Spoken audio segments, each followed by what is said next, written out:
Alrighty. We are live, pal. I'm pretty sure. Pretty sure we're live now. Should be anyway. Hello everyone. Hello to anyone that might be watching the stream live. Hello to anyone that might be watching the VOD. Today, as the title suggests and as the screen you can see now suggests, we're going to be ranking clones. Um, this tier list is, funnily enough, called Clone Troopers, but we most certainly have several several individuals on this list that are in fact not clone troopers. They are clones of Jango Fett in one way or another, but not particularly clone troopers. If you get my meaning here, um, we have a lot. As you can see here, we have 177 people to rank. This tier list is made by M. Flatney. I believe that's how you say that. Very, very well put together list here. Obviously, as you can see, there are many. Um, I'm not going to be spending a million years talking about every single one of them because some of them really have nothing to be spoken about. Um, we have all of our tiers here. We have S, A, B, C, D, E, F, and Don't Know. There actually will be a few that go into Don't Know for me. Just going over this list, there were some, I guess, movie characters that had names that I don't know their game. So yeah, so those will be going in Don't Know. And um, as the description of the video suggests, yes, there will be clones going into the bottom tier. At least I'm pretty sure there will be. Um, and as you can see here, I have already ranked all of the characters who showed up in the Bad Batch. If this is your first stream that you're checking out where I'm doing a characters ranking, I did do a tier list of all characters in the Bad Batch, where honestly, my opinion on a lot of these characters hasn't really changed much. So they're pretty much all in the same spots. I did change a few around. Um, like I think I had Cody and maybe Rex in A tier for the Bad Batch just because that wasn't their show, but they had a lot more focus in other projects, like of course the Clone Wars and also in the films as well. So yeah, so I adjusted accordingly where I put Rex in S tier, put Cody in S tier. Um, and then a few others I did move around as well because on the last tier list I did, um, I think it was only this operative who was on his own, and then all of the other ones were all clumped together. So I put all of them in, I think, B tier. Um, but now that they're all separate, thankfully, I've put CX2 in A tier. So I think CX2 is awesome. CX1 and this one I put up here just because they got some solo screen time and were pretty cool. And I appreciate this one trying to throw Crosshair under the bus in Infiltration. Um, and then these ones were all just a bunch of jabronis. They looked cool. They did a few cool things, but they didn't really do much. So that lands them in C tier. Um, and same with Cade as well. I think I had Cade in C tier last time. Um, I want to say I put Wilco in A tier, maybe, or maybe he was in B tier. I don't remember. And then Gray, I think I also had in a pretty low tier. I think Gray was actually the lowest ranked clone that I had on that list. But Gray's got plenty of experience in the Kanan comic series, and his sacrifice at the end of or towards the end of that series to help Kanan live is a really cool sequence. So that definitely earns him some points here to bump him up. Um, who else did I have in spots? I think I had Scorch in B tier, I want to say. Um, and I moved him up to A tier. Obviously, his stuff with Delta Squad in the Republic Commando game and other material that he's shown up in is very much a standout. So yeah, I think pretty deserving of going into that spot. And then yeah, there were a few others that I think I changed around a little bit. I think I moved Gregor up. Um, and maybe Wolf. No, I think I kept Wolf in A tier, but yeah, I think these are pretty fair placements for all these guys. Obviously, Mayday would stay in S tier. It's just he's amazing. Same with all these characters. All of them definitely deserving of S. Um, so yeah, there we have it. Real quick, I just want to check to see if Nightbot is working. So let's do that. Is Nightbot working? Let's see. Help me out here, Nightbot. I might have to reset him after I had to kill him last stream because he was he got too drunk with power, as it were. Okay, it looks like Nightbot is not working, unfortunately. But I was gonna have all these commands that he would spit off about because I wanted to do this. Oh no, Nightbot is working. Nightbot is working. Wow, what a surprise. Okay.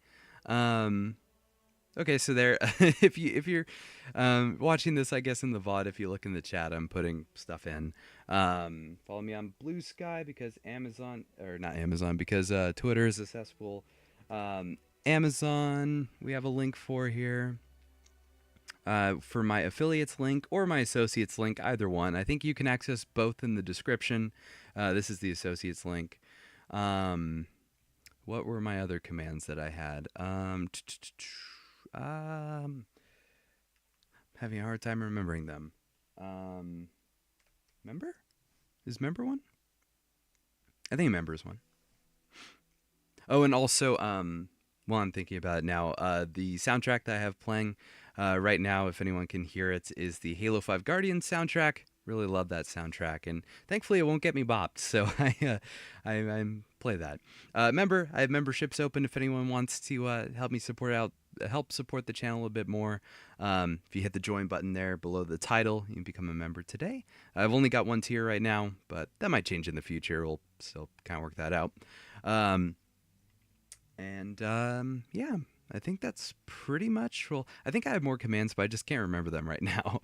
But if you go in the description, I have a bunch of things down there where if you want to follow me on socials or help support the channel, I've got some stuff down there in the little description. So yeah, there we go. So here's all the guys that guys and gals that I've already ranked in the Bad Batch stream. I've just, like I said, kind of reorganized them a little bit, kind of reshuffled them. Hauser, of course, at the top because that's my goat. No one can ever take that away from me. All right. I guess without further ado, let us go ahead and jump into this. We have so many characters to rank. Excuse me. All right, so we have 1151, who was one of the cadets in the Boba Fett episode in Death Trap. Honestly, can't remember much about these characters to make them really stand apart. I just know that one of them was voiced by D. Bradley Baker, and it was very funny. It was like having Freddie Prinze Jr. voice Caleb in the Bad Batch premieres. It was pretty funny. But I think that is further down. 99, what's there to say, man? 99 is S tier without question. He's the guiding light of all the troubled clones on Kamino. Help them fulfill their full potential, especially that of Domino Squad. And of course, especially Heavy. His connection with 99 was very special. That whole episode, I know I talked about before when ranking the arcs of Clone Wars, where I say that Clone Cadets is one of my comfort episodes of the series, and it's one of my favorite episodes of the show. And a big part of that is because of 99, because of how well he meshes with his more capable brothers. And then of course we have his sacrifice in ARC Troopers. He's trying to do the right thing, help out the other clones. Unfortunately costing him his life. And I think, was it Cody or Rex who said he really was one of us? And it's like, just such a heartbreaking sentiment there. So yeah, 99, absolutely S tier. Okay, here we have Abel 472. I don't know Abel. I know he's in the Empire and Rebellion comic series, but I don't know him very well. I just know he works with the Rebellion at some point. I just did, I think it was last night before, as I was getting this all set up for the stream. I just did a quick Wikipedia search of Abel, and seems like a very similar story to a Lego stop motion that I watched way back when. I don't even know if it's still available right now, but it was called Solitary. and it has a gunship crash, I believe, and this clone who is surviving. I think he links up with a few other survivors from the crash as well. Um, but just reading Abel's story, it very much reminded me of that Lego stop motion from way back when, probably 2008 maybe. So yeah, don't know much about Abel, so he can go there. Apo, Apo's tough. Because as you can see here, this is Revenge of the Sith Apo. If it was Avatar reference with the arrow going down the helmet Apo, this might be higher. But it isn't. This is Revenge of the Sith Apo. No, I'm kidding. All Apos are going to be ranked the same. No, Apo's actually not bad. He's a competent soldier, pretty deserving of the commander spots. I don't know if he's as competent as Wilco, though, so we might put him right below Wilco. And though he didn't last too long into the reign of the Empire, if I'm not mistaken, he would be replaced by Bo and Vil. Which are Bo and Vil on this list? They are not. Interesting. Okay. Yeah, I probably should have prefaced that not every single clone is on this list. There's just a lot of them. There are a few niche ones that I'm surprised made it in here. Who am I thinking of here? I guess like Nub, wherever Nub is, Yub Nub. And yeah, there are a few other ones where it's like, okay, that's surprising why this guy made it into the list. And if you're putting the cadets in the list, then where's, Stack, Mox, and Deke, But anyways, yeah, not every clone is here, obviously, because there'd be like well over 1,000 of them probably. In terms of just named clones. So yeah. Okay, so yeah, so Apo, I think right below Wilco is a pretty fair placement. Interesting. We never really see too much of him in action in terms of visual media. We just see brief snippets of him in the Umbara arc, mostly just following Krell's orders. And then he is here at the landing pad when Bail Organa shows up and tells him that the situation's under control and tells him to leave. And then he gets cut, just gets injured, but then he survives and becomes a proper commander of the 501st. So yeah, we don't really see too much of Apo in action, but just knowing off of the series, the comic series that he will later appear in, he's a pretty well-rounded soldier. Then we have Axe, one of the pilots over in the Storm over Ryloth episode, and Axe has one of the distinct honors of standing out from his brothers, being just a little bit taller. He's got a bit of a defect because, of course, all clones are, outside of just their appearance facially, for the most part, they're all just the same. But Axe is actually a little bit taller than his brothers. I can't remember exactly what his height is in meters, but I do remember that distinctly. It might be like 0.01 meters taller, where I think all clones are 1.83 and he's 1.84. So that's pretty interesting. But Axe I'd probably put in C tier, just a good pilot that was cut short in his prime, much like a lot of the pilots that we could see here. So yeah, Axe is cool. He's pretty much Ahsoka's wingman during that battle, and unfortunately he had sort of a similar situation as Matchstick, where his ship got a bit damaged and it eventually cost him his life. Then we have Bakara, which, admittedly, I don't know much about Bakara outside of his appearance in Revenge of the Sith, unfortunately. I just know he's pretty similar in position, I believe, with Neo. Neo? I don't know. At least I believe in terms of they have a more ruthless and less calculated approach when it comes to their battle mentality and their methods. So Bakara, I'd say probably about a B tier, kind of right around Captain Gray or Commander Gray, whichever you prefer. That's fun how Gray's text is in red. his original armor color was red. That's fun. Okay, here we are with characters that I have no idea who they are. Barlix. That doesn't sound like a real clone, but I'm sure it is. It's an airborne trooper, so I'm sure he was on Utapau. We have Bar. I have no idea who Bar is. I assume he was on Felucia. So yeah, there we go.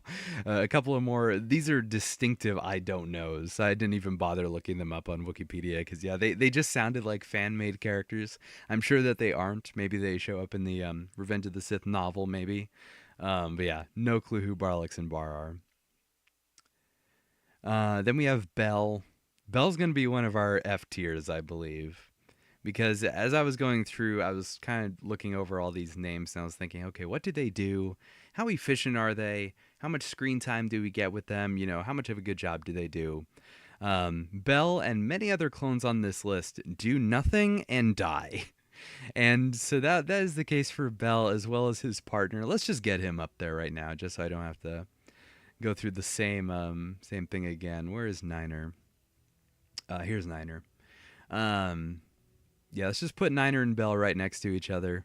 They look the same, but it's just, I mean, well, obviously they look the same, but they pretty much have the same expression, but it's just because they were both on screen at the same time. I think it's Commander Phil tells them to go back to the ship to radio for help. They get blown up. That was it. They die. So, unfortunate F tiers here for this team, but they have very awesome looks. The Commander Phil's unit, I can't remember if they actually were given a name. But yeah, Commander Phil's unit looks awesome, but that's all the credentials they get. Commander Blackout. Blackout's cool. I really, really dig his armor design. I really appreciate the Stealth Ops clone look. Doesn't really do much. He's just a part of this, part of the, essentially a submarine crew, part of the stealth ship. He's a pretty good mentor for Spark, which we'll get to Spark in a little bit as well. I feel like I did more for Commander Blackout than Cat and Mouse did. I did include Commander Blackout in a stop motion that I did. It was the Battle on Bothawai remake that I had made a few years ago, where I had Commander Blackout be a part of the Bothawai team. So yeah, I don't know if I did more for Blackout than this episode did, but Blackout, he's fine. He's just an average clone. Let's put him probably maybe right below Axe, maybe somewhere around there. Probably about C tier, I'd say is pretty fine.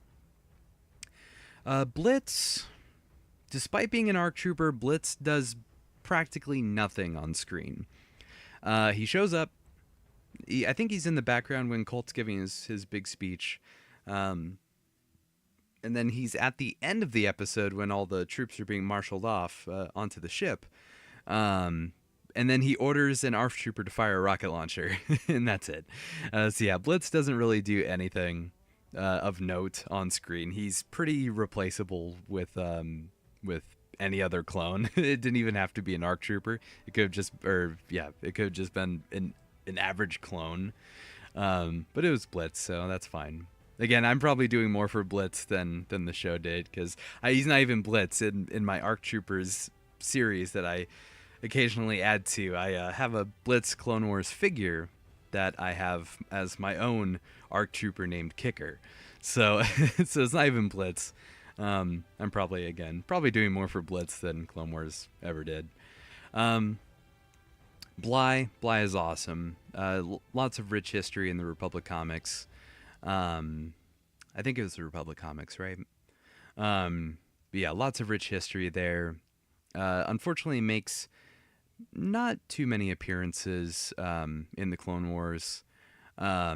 Just like he's in the 2 episodes on Meriden, and then he's on screen when during the intro for the Siege of Mandalore. So that's pretty much it for Bly, unfortunately, in terms of visual media that we see him. And then, of course, in Revenge of the Sith, he guns down Aayla Secura. But yeah, their connection is obviously something that the fandom really grasped onto, I guess for the right reasons. It's an interesting combination, having your average clone commander kind of in relation entanglements, for lack of a better words, with Aayla Secura. So yeah, Bly's good. I'm pretty sure he makes a couple of appearances during the Imperial era. Um, I can't remember what he appeared in, but I'm not too familiar with that side of Bly showing up in media. I don't have too much experience with him in the Republic comics, just very baseline, very vague connection. So, but yeah, Bly, I think just a very competent, very effective soldier that most certainly does belong in A tier. Who's this clone trooper called Boba Fett? I've never heard of this clone trooper before. Never saw this clone trooper in action. Obviously, I don't need to speak on Boba Fett. Probably right about there. Put him in Omega in similar spots. I guess, just ranking him as a clone, I guess. I don't know. We'll just put Boba right there. I like these characters more than I like Boba Fett, so there you go. All right, so we have Boyle. Boyle's fantastic. Obviously had a starring role during Innocence of Ryloth, a very great episode with him and Waxer, with Boyle being the more apprehensive part of their duo. With Waxer, he's trying to help Numa figure out what's going on, get her to where she needs to be, and Boyle just wants none of it. He just wants to follow orders, get back to Obi-Wan and Cody. Boyle has some really fun development over the course of that episode, and I'd probably put him right about here, maybe towards the top of B. He might be right above Wilco, potentially.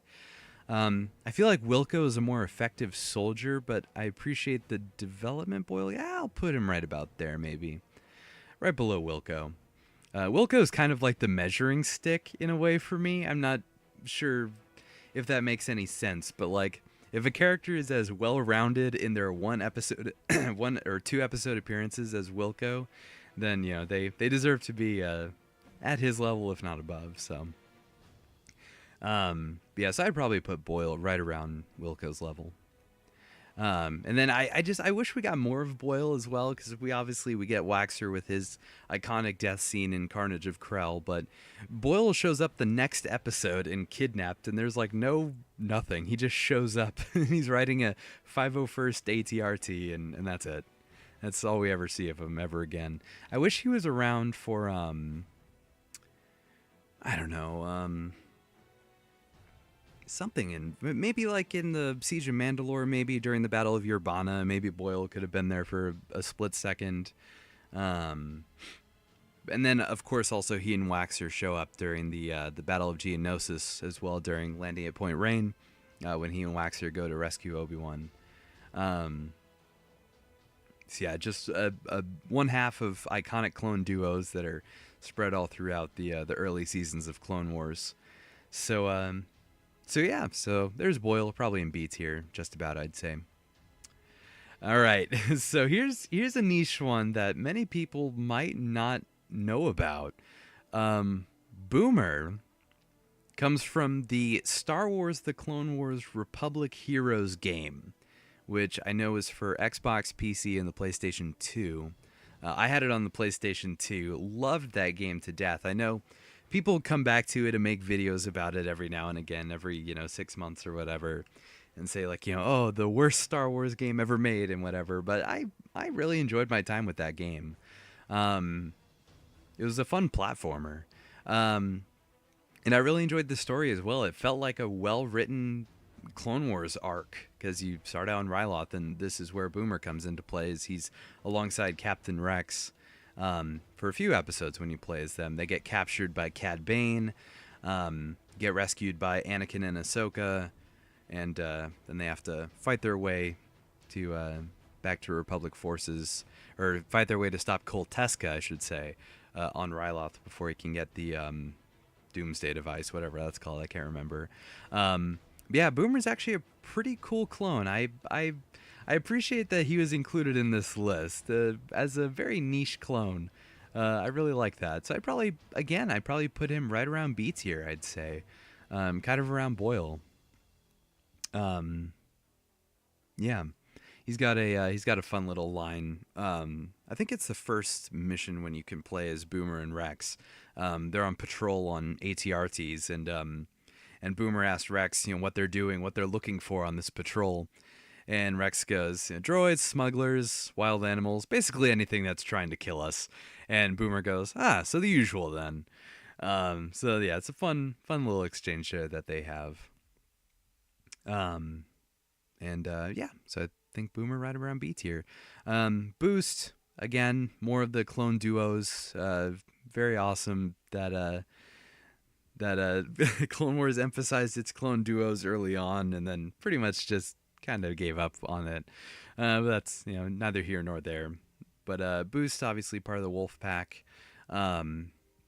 Solid outing in the Malevolence episode when they're all trapped in the pod, and then as I said in the last stream with the Wolf Pack, they get rescued the one time, and then they become the rescuers from there on out. Because then Boost, I think they were there on Felucia. Boost, it was Comet, Sinker, and Boost alongside Ahsoka when they were going to scale the wall, but Boost didn't really I don't think he had a speaking role at all. He was just there. And back then, he and Sinker just had the standard Wolfpack armor. They hadn't had their own individual designs like they get in Phase 2. So yeah, Boost shows up with that. And then I want to say he does not show up for the Slaves of the Republic arc. Because that was just Sinker, Comet, and Wolf when they're flying up with the jetpacks. Yeah, Boost didn't actually show up at all during that episode. But he is there for the Mercy Mission episode when he and Sinker are going to restore power to the Aline's power grid, along with R2 and 3PO, excuse me. So he and Sinker have some pretty fun moments there. And then, does he show up in the Lost Ones? I don't think he does. So Boost is actually, I think, going to get knocked down a little bit. Because he doesn't have too many prominent moments. I'd probably put him right below Bakara, maybe? Or maybe right above Bakara. Probably right around there, I'd say. Doesn't have too many, but he kind of teeters on the edge of C tier just a little bit alongside these guys. So yeah. See, I'm trying to think. I'm imagining all those like desert armors that they were wearing in the Lost Ones, and I know Comet was there and Sinker was there, and obviously Wolf. But I can't remember if Boost was there. I don't think he was. So yeah, Boost, B tier, B for Boost. Boss, it is not B for Boss in this one. Boss is S tier. Probably right around here somewhere, I'd say. Obviously, the character that you play as in Republic Commando. Lots of awesome missions that Boss and Delta Squad go on, whether it be Geonosis, the Prosecutor, or Kashyyyk.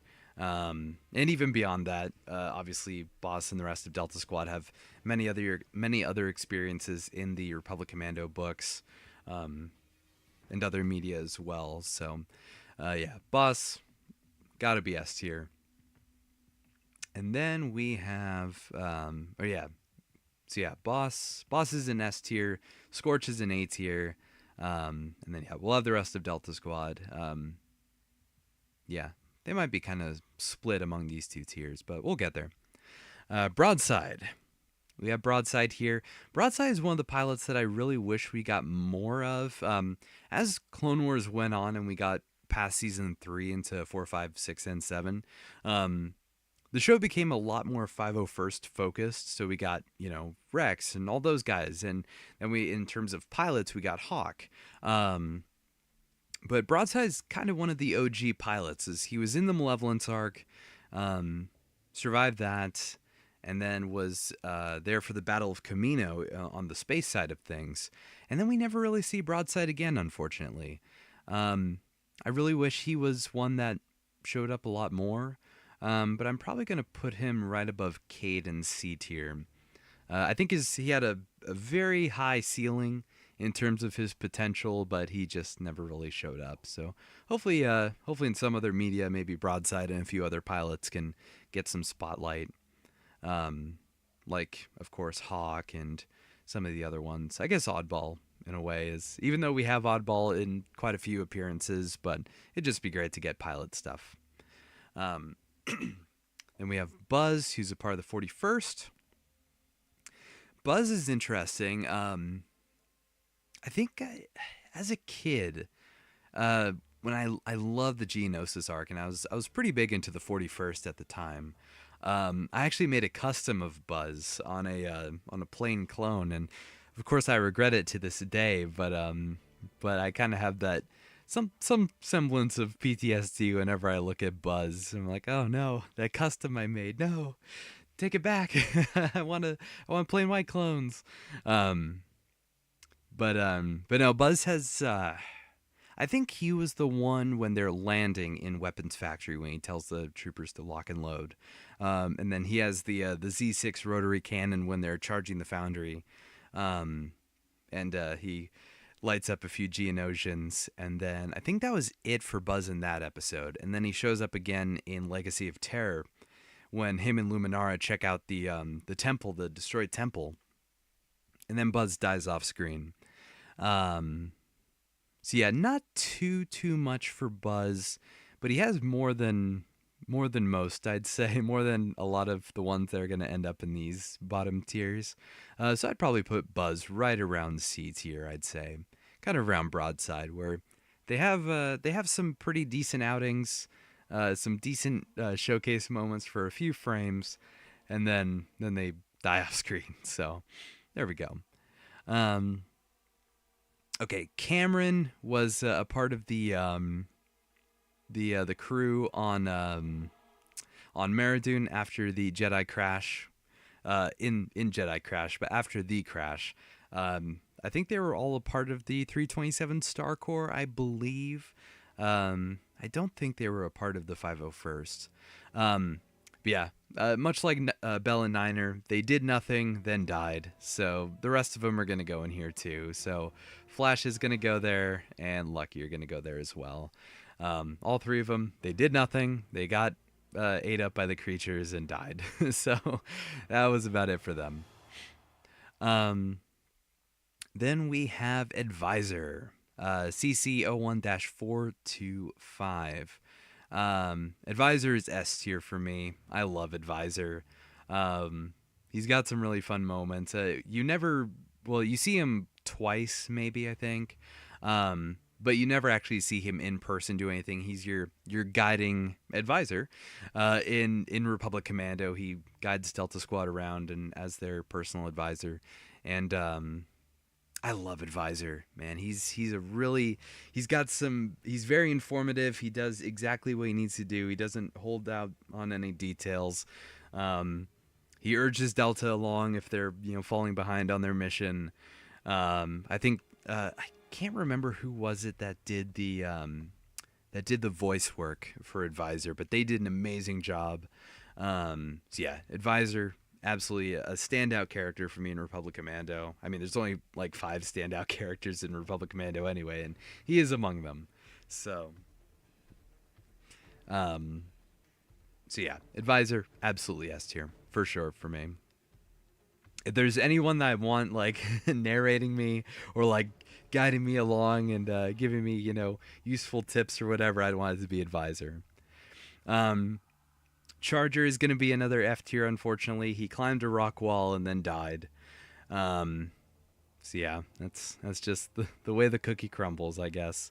Maybe he can go in E tier because he actually kind of successfully climbed the rock wall. It was just at the way end when he died. Now he'll go in F tier. Chopper Old Boy. Chopper was the one that got shot, right? Wait, no. No, wait, was he? Dang, man, there's so many clones in Hidden Enemy that I can't remember which one. Or I think it was Gus. I think it was Gus that got shot.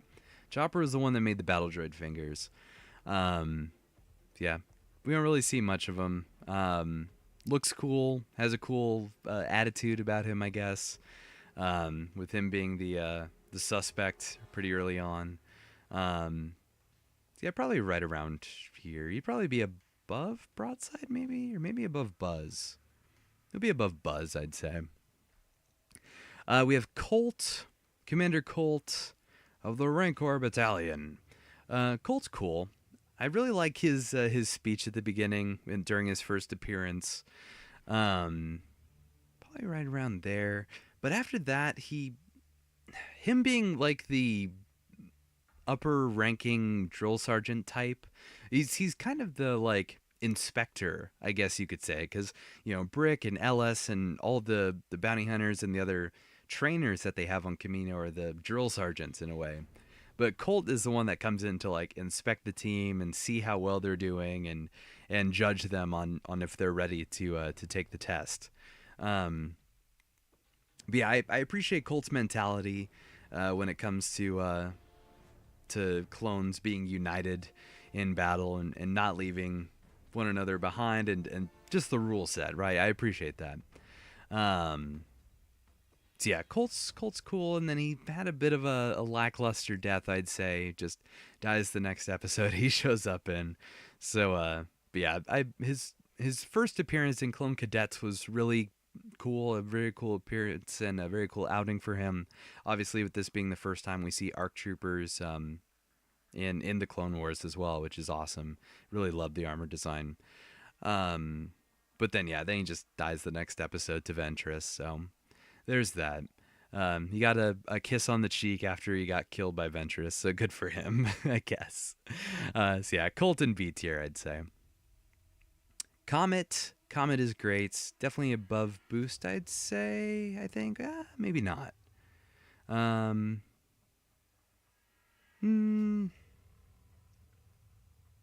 probably put him right above Boost. So I think Comet, like Boost. How can I describe this? Because I think Boost is like a private in rank, right? And Comet's a corporal, and Sinker's a sergeant. So it's kind of weird how Comet had his own distinct armor instead of Sinker, despite being a lower rank than Sinker. But yet Comet, I feel like in that episode, specifically in Padawan Lost, he gets a decent like highlight where he's pretty much Ahsoka's right-hand man on that side of the operation. Again, despite being a lower rank than Sinker. Because he is a corporal. Because Anakin says as much when the battle's over, and he's like, "Good work, Corporal. Where's Commander Tano?" And then Plo Koon directly calls Sinker a sergeant in the Malevolence episode. So yeah, not really sure what the plan was there. But anyway, in comparison to Boost, I'm just saying that that's interesting that Boost lower rank and he doesn't really get as much spotlight going forward after the Malevolence arc as much as Comet does, because Comet is there when they rescue the people of Kuros. And then Comet's there in the Lost Ones. He's there when they discover the Sifo Dyas' shuttle and his lightsaber. So yeah, it's kind of interesting how Comet kind of took Boost's place, I guess, if that makes sense. And also Sinker's in a way as well. So yeah, Comet probably right around B tier, I'd say. Hey, Marvelous, welcome in. Good to see you. Contrail, I don't really know much about Contrail. I know he was in the Malevolence arc, but in terms of what he actually contributed to the group, I'm not really sure. I'll probably go ahead and just put him at bottom of E tier. Yeah, probably just bottom of E tier, just because I don't know if he survived or died during the Malevolence episodes, and I assume he did something. I assume he did more than these guys did. So, yeah, maybe he did more than Blitz did too. So we'll put him above Blitz. Korik, obviously he was the one that Rex commanded to contact, or was it to secure the perimeter or just contact Coruscant? I can't remember. But yeah, he's the one that Rex gave an order to. Obviously he survived the wall scaling, so he's good there, I guess. So maybe he can just go above Contrail. Not really much in terms of what we know about Korik. Maybe he has some further expansion in a novel, maybe, or something. Crasher, that's who it was. So in the last stream when I was talking about the clone guide escort guy, that I thought his name was Niner. It's Crasher. This is who it is because his hairstyle is just abysmal. Like I know it looks like he's just bald, which that would be better than what he's got going on behind there. So Crasher, I mean, just for that hairstyle, man, he doesn't really do much anyway, but just for that hairstyle, got to go in E tier. Um, yeah, probably right above Blitz because yeah, Blitz really just did nothing, and Crasher was just walking the cadets around. Um, Cries is again like I was saying before about Broadside, where it's like you introduce this clone in the early seasons of Clone Wars, but then as it progresses, it becomes more and more about the 501st. So characters like Cries and Waxer and Boyle kind of fall to the wayside. Um, and Cries is no different. His only appearance is in the Grievous the Deserter. I think he's like more of like a techie, because he's the one that scans the battle droid's head to find out where Grievous is or where the other pods are. Interesting hairstyle. He's got the like full like yellowish blonde approach for a clone. That's pretty interesting, especially for a full head of hair. But yeah, no, Kryze is all right. Again, he doesn't really do much. We only see him pretty much just being the techie, which I mean, they figured out where Grievous was going at the end of the day, so that's worth some accolades, I guess. So going up to D tier. CT-1477, this is the one that finds Boba Fett in Death Trap when Boba's in the reactor room. He doesn't really do anything. He just finds Boba and is going to get him back to his unit, but then Boba smacks him around and stuns him. Not sure if he actually dies, because when Boba shoots up the reactor room, it does explode, and CT-1477 is stunned when that happens, so maybe he dies, maybe not, I don't know, but he'll be right above Blitz. He'll be right below Blitz. He doesn't really do anything. CT-327, pretty much the same thing. He's on watch during the Rookies episode, finds the droid pod, then he dies. Not really much to it there for CT-327. 3278 is in the Bad Batch in season 2. I think this is the one when Tech is injured and one of the clones goes behind the tree to try to find Tech, and then they enter in a little bit of a scuffle. I think that's 3278, because then this guy is, I think, on the turret, maybe? So I don't know if this is the accurate picture here. Because I feel like this is the guy on the turret that asks if 3278 got him. But yeah, he kind of gives Tech a run for his money, so that probably earns him up in D tier, I'd say. But beyond that, he did nothing. CT-3423, he was one of the ones I assume that shot down Stas Ali, I guess, because this is the shot of him with Commander Neo on the bikes. Good for him. He killed a Jedi. Probably top of D tier then, maybe. I guess just for that, but outside of that, there's literally nothing about him, so maybe right around there. Probably bottom of D tier. CT-43-002 gets F tier.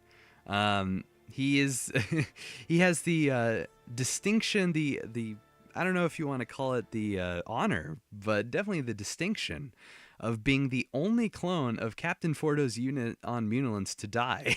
So I don't know if that's something to be proud of or not. I know he gets the basically the medal that Captain Fordo is awarded by Palpatine. He kind of posthumously gives it to 43-002, but he dies pretty early on. So yeah, definitely F tier. Did absolutely nothing, was shooting his rifle, and then dies.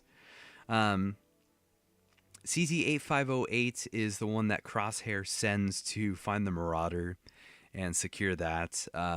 Again, does feasibly nothing and then dies. So yeah, I guess just top of here because he got killed by Cad Bane, so good for him. CT8801, I honestly want to put in a higher tier out of pity. Because I know I've been ranking a lot of these regs just extremely low. Like, yeah, like all of these guys have just been so incredibly low. And CT8801 has the unfortunate situation where he gets stunned twice in an evening or an afternoon. Um, where he gets stunned when Clone Force 99 are in the one crate where his head's like hanging off the thing, or I guess his body is hanging off the thing, but his head is like stuck on the the bottom of the crate. And then once the shuttle the cargo transport takes off and all the crates are now on the ship, CT8801 wakes up and then he gets stunned again. So that poor guy. Honestly, I'll put him in D tier just for the just out of pity, to be honest. Or we'll put him maybe at the top of D tier. Again, just purely out of pity for him. Cut up, definitely much less development than his fellow Domino Squad brothers. Probably about C tier, I'd say. His only good outing is in Clone Cadets, and that's it. Shows up in Rookies, and then he gets eaten by the giant eel. So that's basically about it. Yeah, probably cut up in C tier. Hey, Jen, welcome in. So yeah, I think C tier is a pretty fitting spot for cut up. Denal, however you say his name. I know we were going over that in the last stream. However the heck you say this guy's name. A clone that is another one. Even though he's a 501st clone, I feel like he was cut down in his prime. He was a pretty fitting second in command for Rex if he had a lot more going for him going forward after the Grievous stuff. But then he just gets killed by Cad Bane, unfortunately. But for the brief amount of appearances that he shows up in, being one of the only survivors of the Ruzan mission,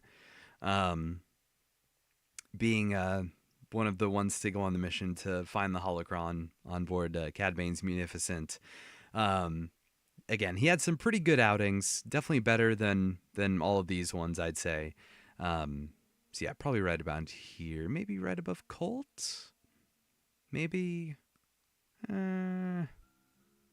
Right below Colt, bottom of B tier, kind of teetering on C tier, I'd say, for Denel. Devis, I don't know much about. Okay,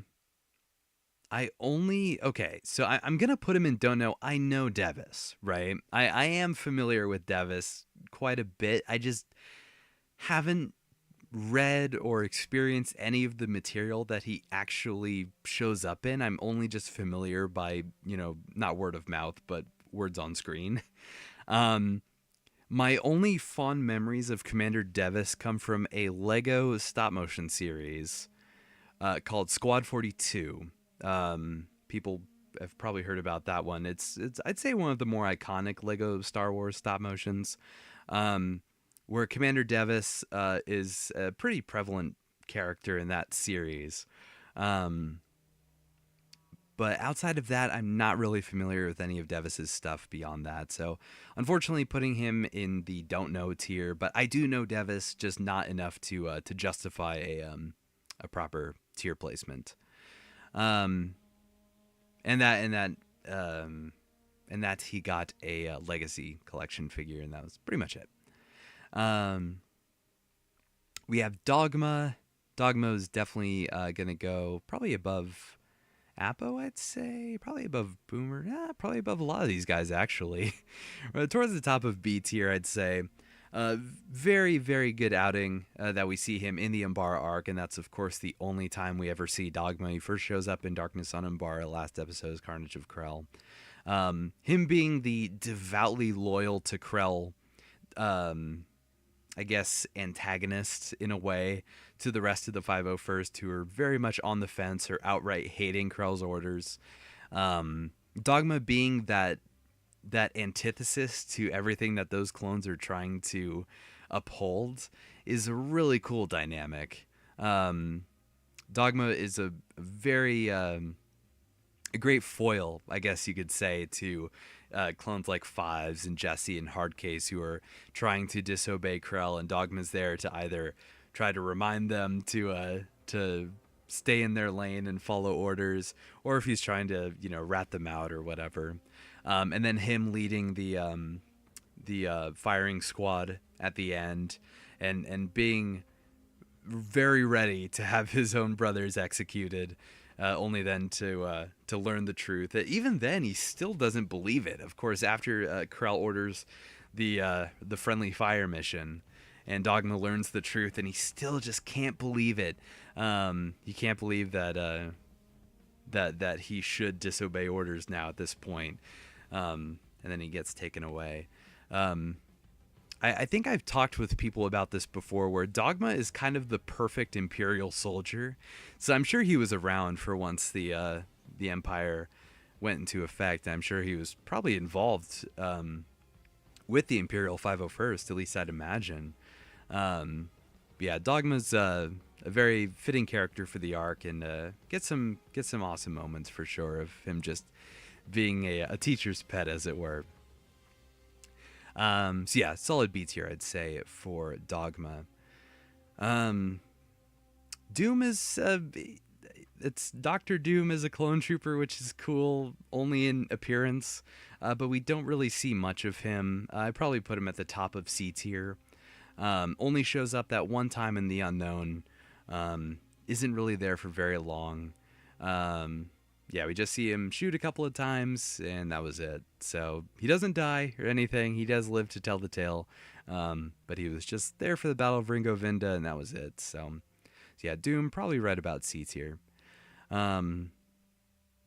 Draw, I will probably put right below Buzz. All he does is just bring up a rocket launcher and blow up some droidicas, and that's all you see of Draw.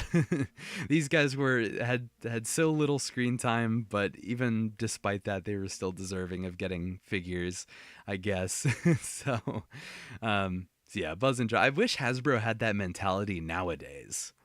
Like, despite clones having so little screen time, especially in the grand scheme of all these shows and films that have come out, yet we still only have Hunter and Rex in that 4-pack in terms of Bad Batch figures. Hasbro, what are you doing?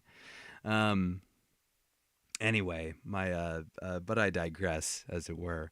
Yeah, Buzz and Draw, probably right around the same. Buzz just gets a little bit more of a showing than Draw, so there we go. Droid Bay, I'm going to put whatever tier Cut Up is in, just the next tier down. So yeah, he's going to go down here. Really gets nothing, I'd say. He's going to be below Kryze. He is pretty much the forgotten member of Domino Squad, where I think he gets injured in the Clone Cadets episode, and that's like, he gets his name from I think it was from Heavy, from he's saying, guys, can we please stop arguing? And Heavy goes, can you stop being droid bait? And so that's how he gets his name. And then that's it. And then he dies in, I'm pretty sure he dies in the Rishi station. He's alongside Nub, I believe, when they die. I'm just going to rank Nub right now. I have nothing to say about Nub. He is just the bottom, the absolute bottom of F tier. He does absolutely nothing. He just puts his helmet on, runs, and then he dies. Nub is definitely the bottom of the barrel for sure when it comes to clones. So yeah, that's Droid Bay as Nub. All right, Edge. Oh my! On this day, I see clearly. I think Edge is a part of Tango Company. Clearly, yes, with the bright white background when they enter into the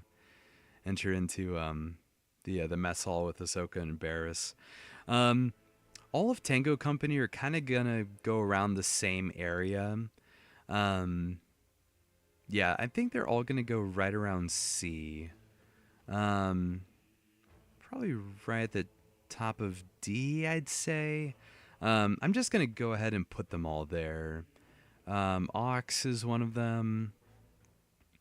Who else do we have here? I think Sketch is one of them. Where are the others. Where is Scythe? There's Scythe. Scythe's gonna go above them, just because he gets a bit of a showing. Whoops, not Discord. There we go. Yeah, Scythe gets a bit of a showing, a better showing than the rest of them, because he's the patient zero when it comes to the Geonosian worms that infect them. And then where is, I think Punch is one of them, maybe? No, I think Punch is in Hidden Enemy, but Pulsar is one of them. Pulsar can go up there, and where is the leader? I didn't rank him already, did I? Let's see. It's not Jester. Oh, Havoc. Havoc's one of them. Not to be confused with Arc Trooper Havoc, you know. Havoc and Havoc. Yeah, Havoc's gonna go around there. Who is the leader of this team? I can't remember. Trap. Trap is the leader of the team. There we go. I was looking for him specifically. Okay, so yeah, they're all gonna go there. All of the Tango Company folks that we know, all of them are gonna go there, I'd say. There might be a couple more, but we'll come across them as we're going through the list here. So yeah, they all just do regular clone stuff. Nothing really crazy happens. Scythe I'd actually probably put at D tier, just because yeah, he gets a bit more of a showing. He's kind of leading the charge when it comes to the clones who are being brainwashed.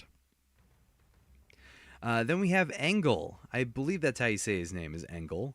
Angle has a distinct pleasure. Not only is he just a pilot in the Grand Army of the Republic, a clone pilot, but he also has the distinction of being a pilot who crashes and survives, which is a distinction that he's probably the only one to have in this list.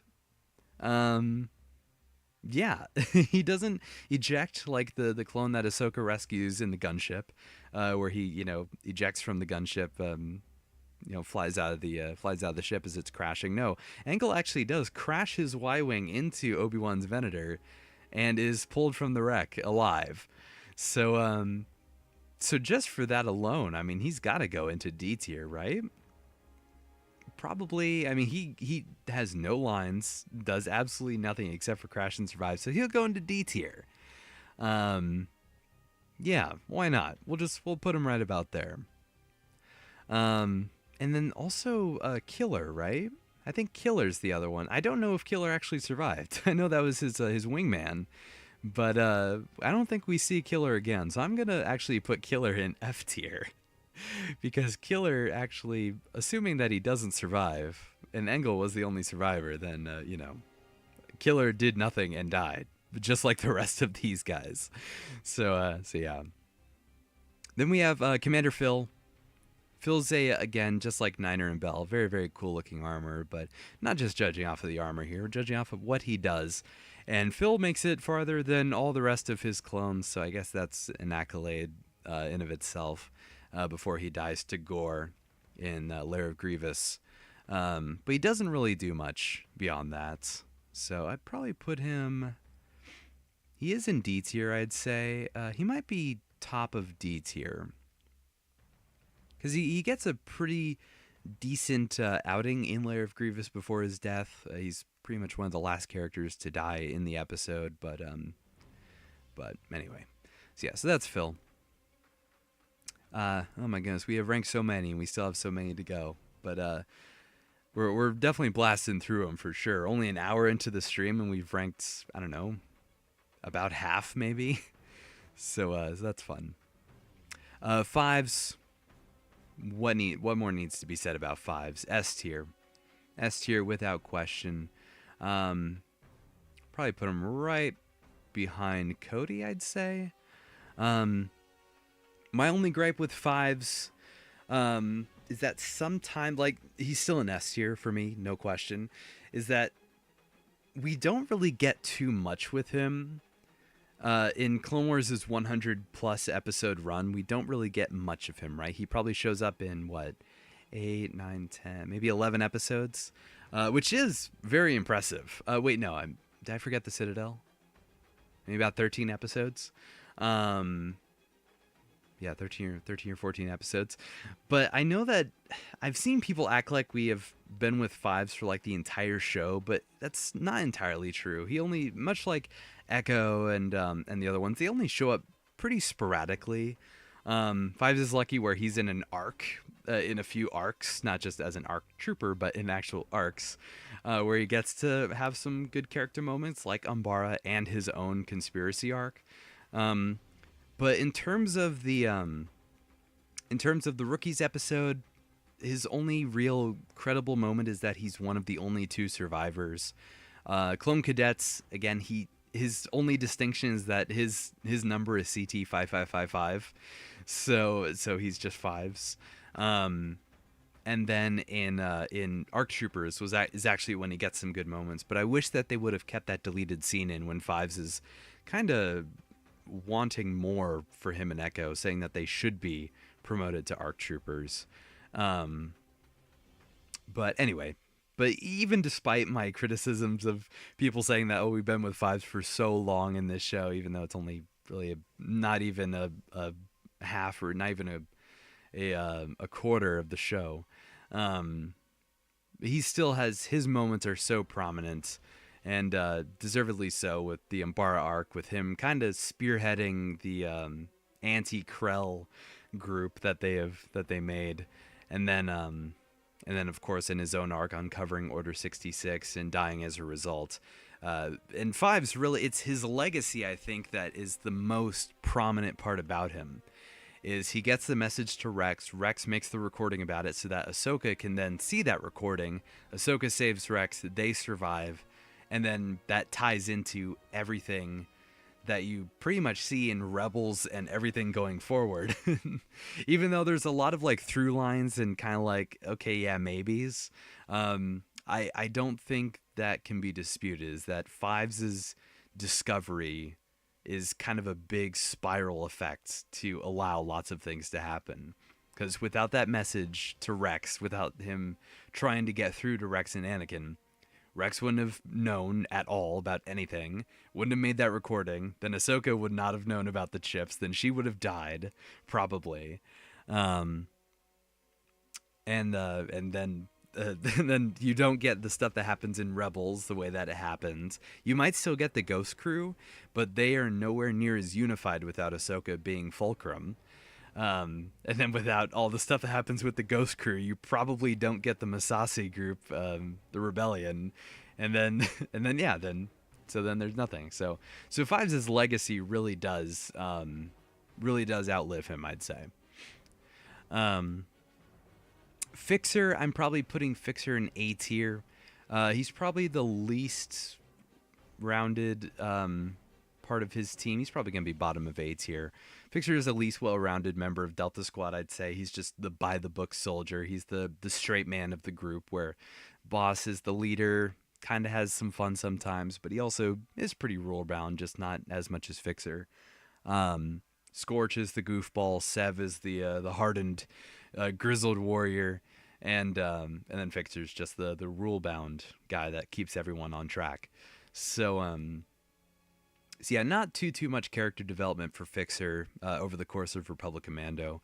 Not too familiar with the novels, of course, so I'm not really sure what Fixer goes through there. And then yeah, does nothing in the Clone Wars episode that he shows up in, just like the rest of Delta. So yeah, Fixer probably bottom of A tier. Flak, here's another niche character from the Republic Heroes game. He, Commander Pons, Commander Cody, and a group of clones are trying to infiltrate the was it Juma 9, I think? Is that what it's called? Juma 9, I think, is the space station that Obi-Wan and Plo Koon are trapped in. Wait, is it Juma 9? Ah, dang, that's gonna eat me alive. I think it's Juma 9, but I'm not sure. But yeah, Flak is alongside Commander Pons, and he complains about it. He says, why do we always get the lousy ops? And Commander Pons is, cut the chatter, Flak. And that's all we get from Flak. So probably about D tier for Flak. I assume that the rest of the clones probably die during the infiltration because there's a cutscene where you only see Cody and Pawns. So I'm gonna assume that Flak died. So he complains about the mission and then dies. So there we go. There's Flak. Um, Flyby, I assume he was with the Malevolence group, but I don't know Flyby like that, so he's gonna go and don't know. Fordo, Fordo's a legend. Um, if not just for that last stand that he does on Coruscant, then for the incredible Hypori mission for Munilinst. He's not much of a character so much as he is just a spectacle, I guess you could say. So I'll put him right above Bly, I'd say, in A tier. I'm sure that might be a hot take. Um, but yeah, if Fordo actually had a character, then he'd probably be an S tier. But but no, of course the reason why he's in A tier is all the incredible stuff that he did on Munilinst, where he doesn't really speak a word. He talks a little bit, but not much. It's just pure hand signals. Hypori is awesome. With him and the rest of the Munilinst 10 going toe to toe with Grievous. And then on Coruscant, holding the line with that iconic moment that would live on in Star Wars AMVs for the rest of time. So yeah, Fordo, I think, right about A tier is a pretty fair placement, I'd say. Um, okay, well, we have Fox and Fox, not to be confused with Fox. Um, let's put Fox right around here, I'd say. He doesn't really do much. Is he the one that dies? Is he the one that gets killed by Zet? Can't remember. Is he the one that actually kills Zet? I don't remember, but he's going to be right around there, I'd say. He'll probably be top of E tier. If he is the one that kills Zet Jukasa, then he can be top of E. If he's the one that gets killed by by Jet, or by Zet, I should say, he's bottom of E. Um, then we have Commander Fox, which I know naturally just for what he's done and the evil things that he's inflicted upon his own. Definitely makes him belong in F tier, but I'm gonna actually be realistic here. I think Fox is actually kind of right around D tier. Probably put him above Phil. Maybe he's probably top of D tier. Fox, while he is the commander of the Coruscant Guard, he doesn't really have any defining moments beyond killing fives. Because when he first shows up, actually, never mind. In the Clone Wars movie, I always forget about the Clone Wars movie, that ending bit when he and the gang raid Zero the Hutt's place of luxury, and then they capture Zero. So, yeah.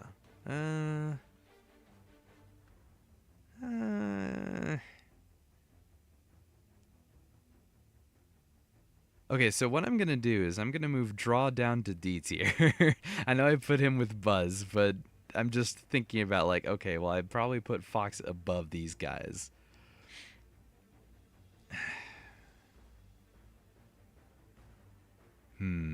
The more I think about it, the more I move Fox up. I don't like that. um, mm, hmm. Top of C?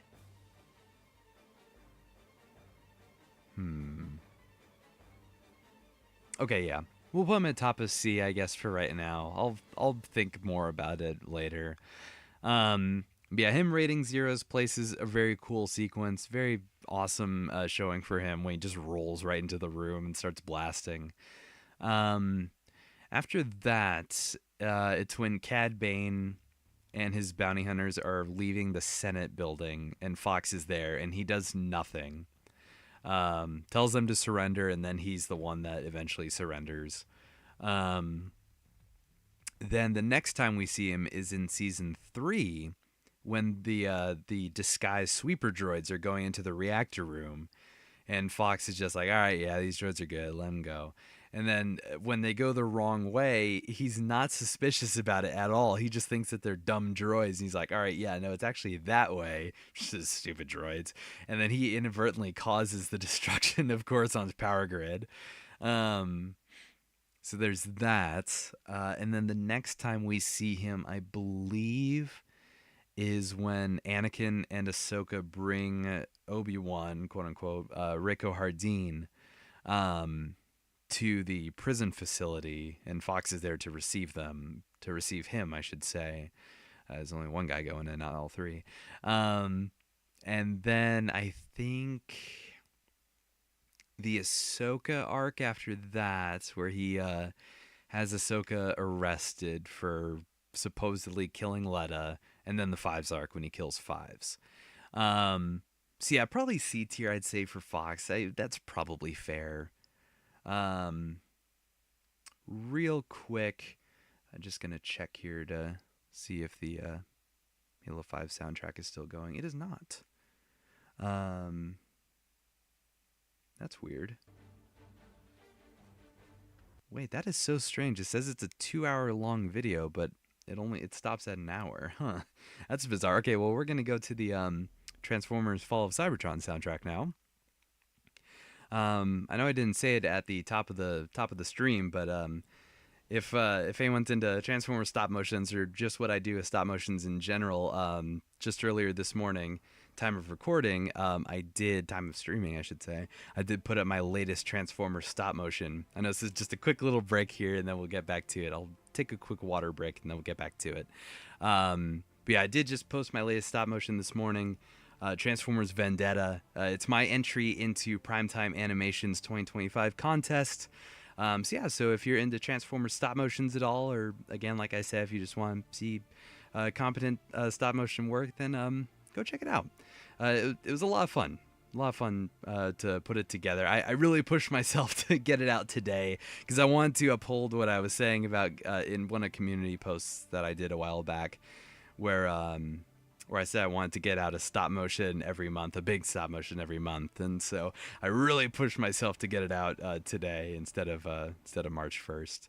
But anyway, so I'm gonna take a quick water break, and then we will get back to it.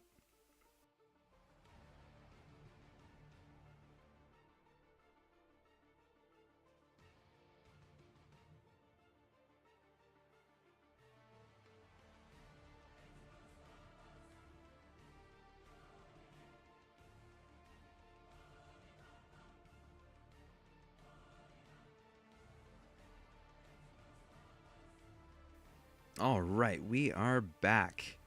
Oh, Pedal, welcome in. Sorry for stop motion, was really good. Oh, thank you so much. Which one are you talking about?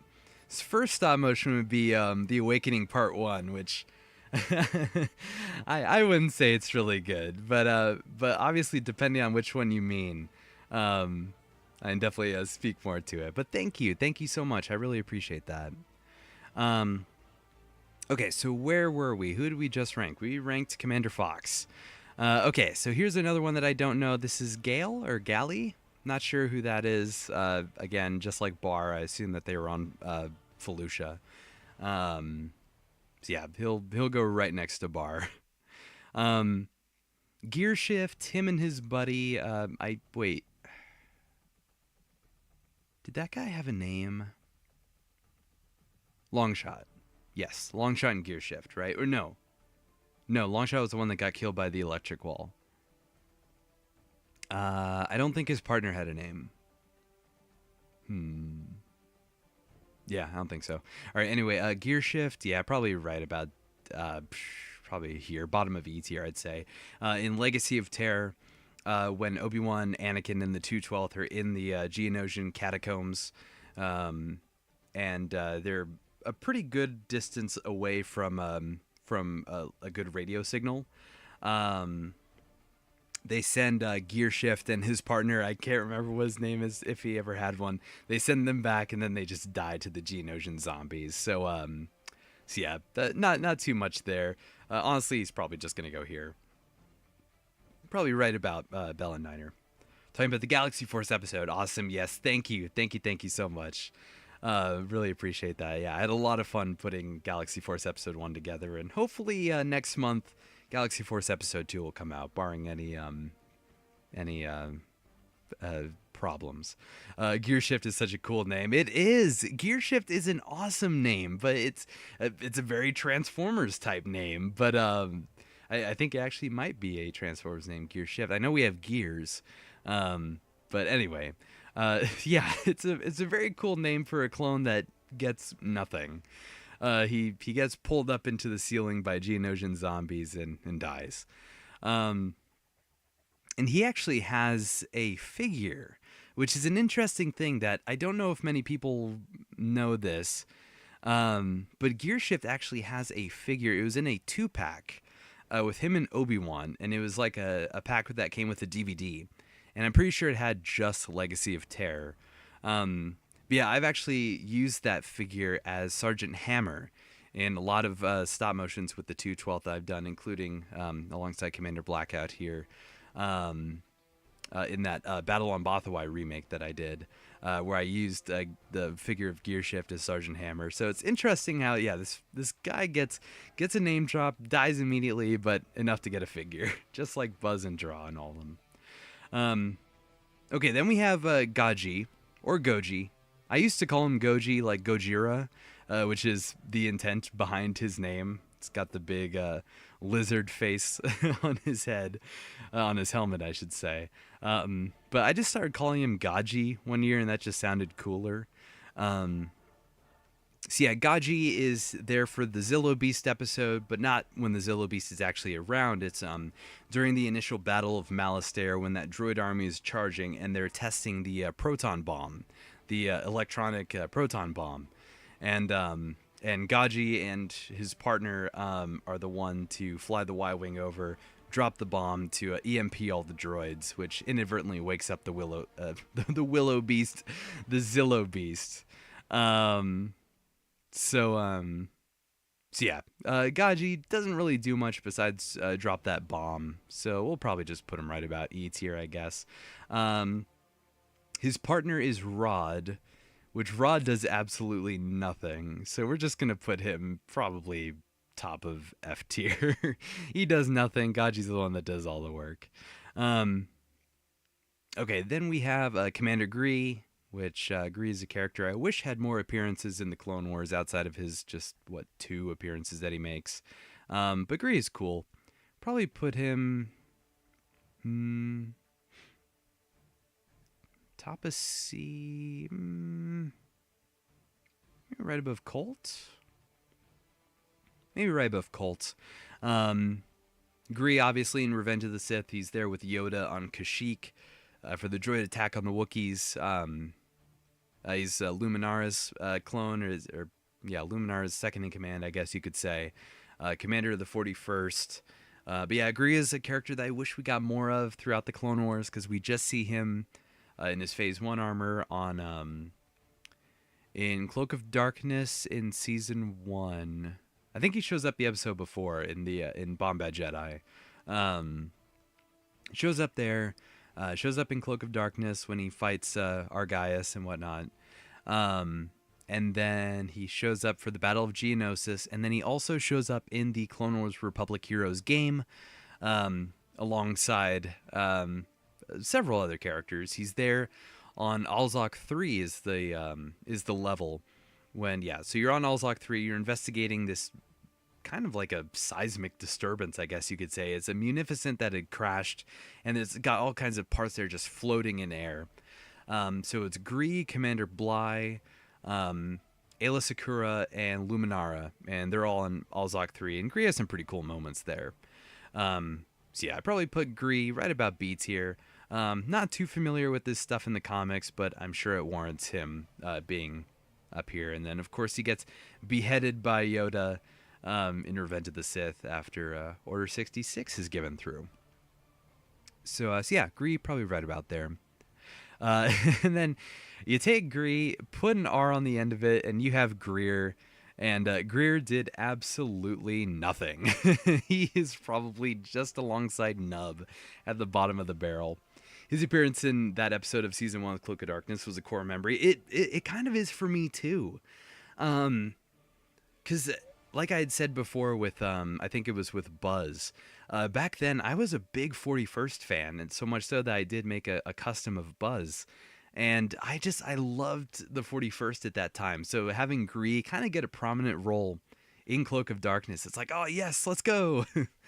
um, but yeah, so Greer, part of Rex's underground clone network, his task was guarding the kitchen, and he completely failed that.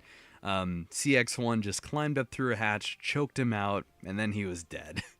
So yeah, Greer did absolutely nothing and died. He did less than the rest of these guys. So I'd probably just keep him at the way bottom. I was going to keep Nub at the bottom of the barrel, but I think Greer is at the bottom of the barrel because, yeah, he stands around.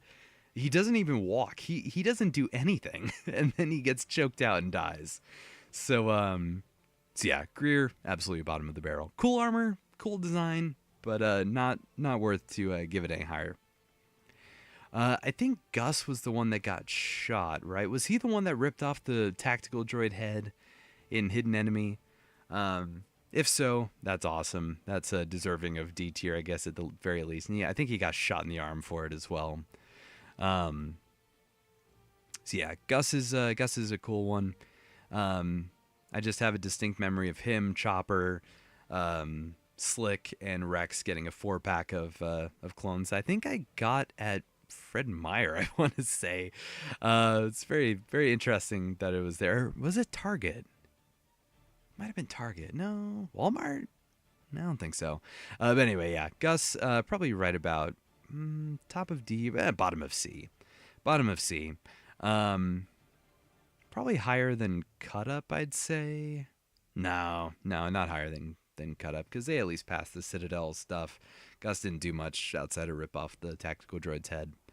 Yeah, I'll put him bottom of C tier. Hammer. Hammer's an interesting one. Yeah, there was a clone named Gus. Yeah, there are quite a few interesting names for lots of these clones. Yeah, then we have ARC Trooper Hammer, which is an interesting one because I don't know. It's been a long time since I've actually looked into this guy, but I believe Hammer was actually just a fan-given name for him. Because I remember he got a Lego figure. It was in a little battle pack alongside a ARF Trooper with similar colors and 2 commando droids. And back then he was just called ARC Trooper. So I don't know if Hammer is his actual name or if it was just a fan-given name. But Hammer might actually be the lowest ARC Trooper on this list because he actually does nothing, very similar to Greer. Except he doesn't die, so that's something, I guess. We can probably put him above Nub. So Hammer, he's there for the Battle of Kamino when the Trident assault craft is drilling through the walls, and Hammer, as you can see here with this picture of him, he holds up his hand to steady the clones, and then you never see him again. And I mean genuinely never, ever see him again. So he was just a one-off appearance. Honestly, I almost feel like he was a miscolor of Havoc. They like accidentally used the wrong colors on him because Havoc is there in the hangar bay. But that's about it. So yeah, Hammer got to be our lowest ranked ARC Trooper, unfortunately, just because he does nothing. Hardcase is amazing. Got to be A tier for me. Probably right above Fixer, probably above Slip as well, I'd say. Of course, he had his big breakout moments in Plan of Descent during the Umbara arc. But Hardcase he was around before that. I think Hardcase has been in 4 episodes total. So I'm gonna treat him like 5s as well, where it's like, all right, we think he was around for a really long time, but he actually wasn't. Because Hardcase first shows up in The Deserter. He's one of the 3 clones alongside Rex. He's alongside Jesse, Kix, and Rex when Rex gets shot. And Hardcase didn't really have much of a personality back then. I think he was the one. I think he was the one that went to Rex's side after he got shot by the commando droid. Um, yeah, Hardcase didn't have much of a personality back then. And then he got much more of one for the Umbara arc, which of course would be a shining moment. Yeah, just an explosive personality. I like to think that if Heavy had survived the Rishi station, he kind of would have. Basically, Hardcase is what Heavy would have been, is what I'm trying to get at there. Because he's got the Z6 rotary cannon, he's got an explosive personality. Eager for a fight all the time. He hates, sneaking around and all that. And yeah, he has really great moments alongside Fives and alongside his other brothers. So yeah, Hardcase, I think, definitely deserving of A. And of course, his very memorable sacrifice that, like I say, with Fordo and all kinds of other clones, he would have moments that would be used in every clone AMV for the rest of time when has the iconic line, "Live to fight another day, boys. Live to fight another day." And then his death. So, yeah. So then we have Havoc, not to be confused with this Havoc. So yeah, he'd probably go up there. Thinking the same thing with Heavy and Hardcase. Yeah, there's just something about it where it's like, okay, yeah, Heavy was the chain gun guy with the very aggressive personality, and Hardcase is exactly that, just dialed up a bit more. So yeah, I really do think that Hardcase would have been Heavy if Heavy survived. All right, and then we have our Commander Havoc, again, not to be confused with Havoc of Tango Company, or not like how Fox can be confused with Fox, Commander Fox. Yeah, Havoc, unfortunately, is another ARC Trooper that just doesn't do much and then dies. Where he's there again alongside Hammer in the hangar bay when they're defending against the droids. He tells 99 to go away, and then he gets shot in the head. And then he doesn't, I don't think he has any speaking lines or does anything of note in the Clone Cadets episode, unlike Commander Colt. So yeah, I think Havoc's got to be probably bottom of C tier. Because yeah, he just does not do anything and then dies. So, well, does that quantify him being an F tier then?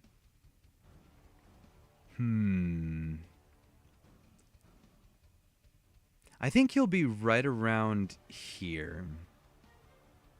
He might be top of E tier, I'd say.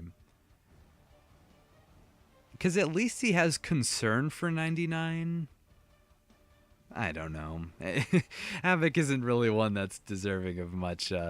That's crazy that the Clone Trooper Havoc is higher ranked than the ARC Trooper Havoc. That's a weird turn of events there. Hawk, great pilot. Great pilot. Probably top of B tier, I'd say. Hawk is a pilot that I wish, again, that we got more of. There's just, I guess, wasted potential there. How much does cool armor design factor into the rankings? Very minimal. Very minimal. Like, I'll bring it up, like, with guys like Commander Phil, right? Like, I'll say, like, okay, he's got cool armor, but what does he really do? And then, there's guys like Commander Blackout in them, which I'm sure that cool armor factor definitely has to be somewhere in the back of my brain. But I mostly look at it for what they do for the screen time they have, if anything, right? Like, how much of an impact do they make with the time that they have? Because yeah, Hawk first shows up in the Hidden Enemy episode.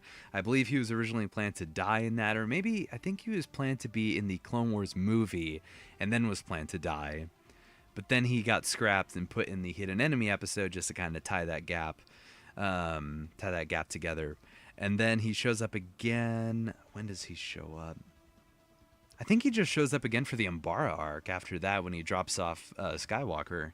And then he shows up during the Clovis arc when he's flying a Z95 and is covering everyone's backs in the skies. So yeah, Hawk is awesome. He's a very, very good pilot.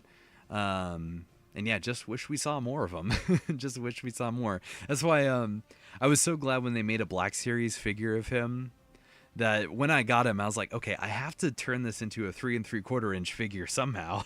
So thankfully, that film that I had made, that stop motion that I did, why am I forgetting the name of my own film? Fair Eye Junction. Uh, Dang. Oh, whatever. That's why I was so glad that I was doing pretty much all of it on blue screen so that I could slot Hawk into that group and pretty much just pass it off as a 3 3/4 inch figure. Um, so maybe I did more for Hawk there. I don't know. No, I definitely didn't do more for Hawk like I did for Blackout and Blitz and them. But anyways, yeah, Hawk I think is deserving of B tier for sure. Hawkeye, on the other hand, did absolutely nothing and died, much like his fellow brothers. I probably put him right above Charger because he was down there with Mace and Pawns when they found the Zillow Beast, and then he was running away, and then he died. Um, I'm pretty sure that's the one that I'm thinking of because I know there was another. It was Mace, Pawns, Hawkeye, and one other clone. I don't know if that other clone actually got a name. But anyway, so there's that. Heavy's probably got to be A tier, right? I don't think he's gonna be right next to Hardcase. I think. He might actually be right above Hardcase because Heavy's development in Clone Cadets is amazing. It's such a profound reason why that episode means a lot to me. Is Heavy finally like accepting his brothers as ways to get to success, I guess, if that makes sense. Where Heavy before, he was just very narrow-minded, thinking he can do everything just on his own for the squad, but then realizing that he has his brothers for a reason, he has his squad for a reason, and then working together with them to accomplish the Citadel challenge is just fantastic stuff. And then, of course, everything that he does in Rookies is amazing as well. So yeah, Heavy, absolutely got to be A tier. I keep thinking about Gregor, and I'm like, I don't know why I have Gregor so high, but then I'm like, wait a minute, no, I'm factoring in everything here. So I'm doing Clone Wars, I'm doing Rebels, as well as Bad Batch, and yeah, no, I think Gregor's deservedly an A there. But anyway, yeah, so Heavy, I think, got to be an A tier for sure for me. Hex, part of Mayday's squad on Barton 4. As much as I want to rank these guys, well enough, I can't. I can't put them. I think they've got to be in V. Or, no, Veach is his name. Got to be in E. I'm looking for Veach, so I said V. My bad. Hex and Veach got to be together in E tier, I think, because they don't do anything. That's just another tragic part here, right? Where I think they look cool, right? I think they look awesome, and it's very cool that the animation team took the time to give both of them different looks. Like, they have different levels of battle damage on their armor, which I think is really cool. I think that says a lot about what they were trying to do, not just for the Outpost as an episode, but for the state of clones, where it's like, yes, they all wear the same armor now. It's all the bleached white armor, but they still have, they're not just going to copy and paste that same animation model. So they took the time to make these guys individually designed, which is really cool. I really like the sentiment behind that. They just don't do anything in the episode. They don't, I think one of them, I think Veach has one line, and then that's it. So yeah, they're just there with Mayday. Then they show Nolan around, and then they die off screen, completely off screen. So yeah, I think Hex and Veach get S tier for giving Lieutenant Nolan a dirty look. Yeah, honestly, yeah. Like when he goes, and you let the rest of your squad get killed, and they're like, huh? All right, man, let's throw hands. I just wish that when Mayday has them show Nolan around, they just take him behind the base and just start throwing punches.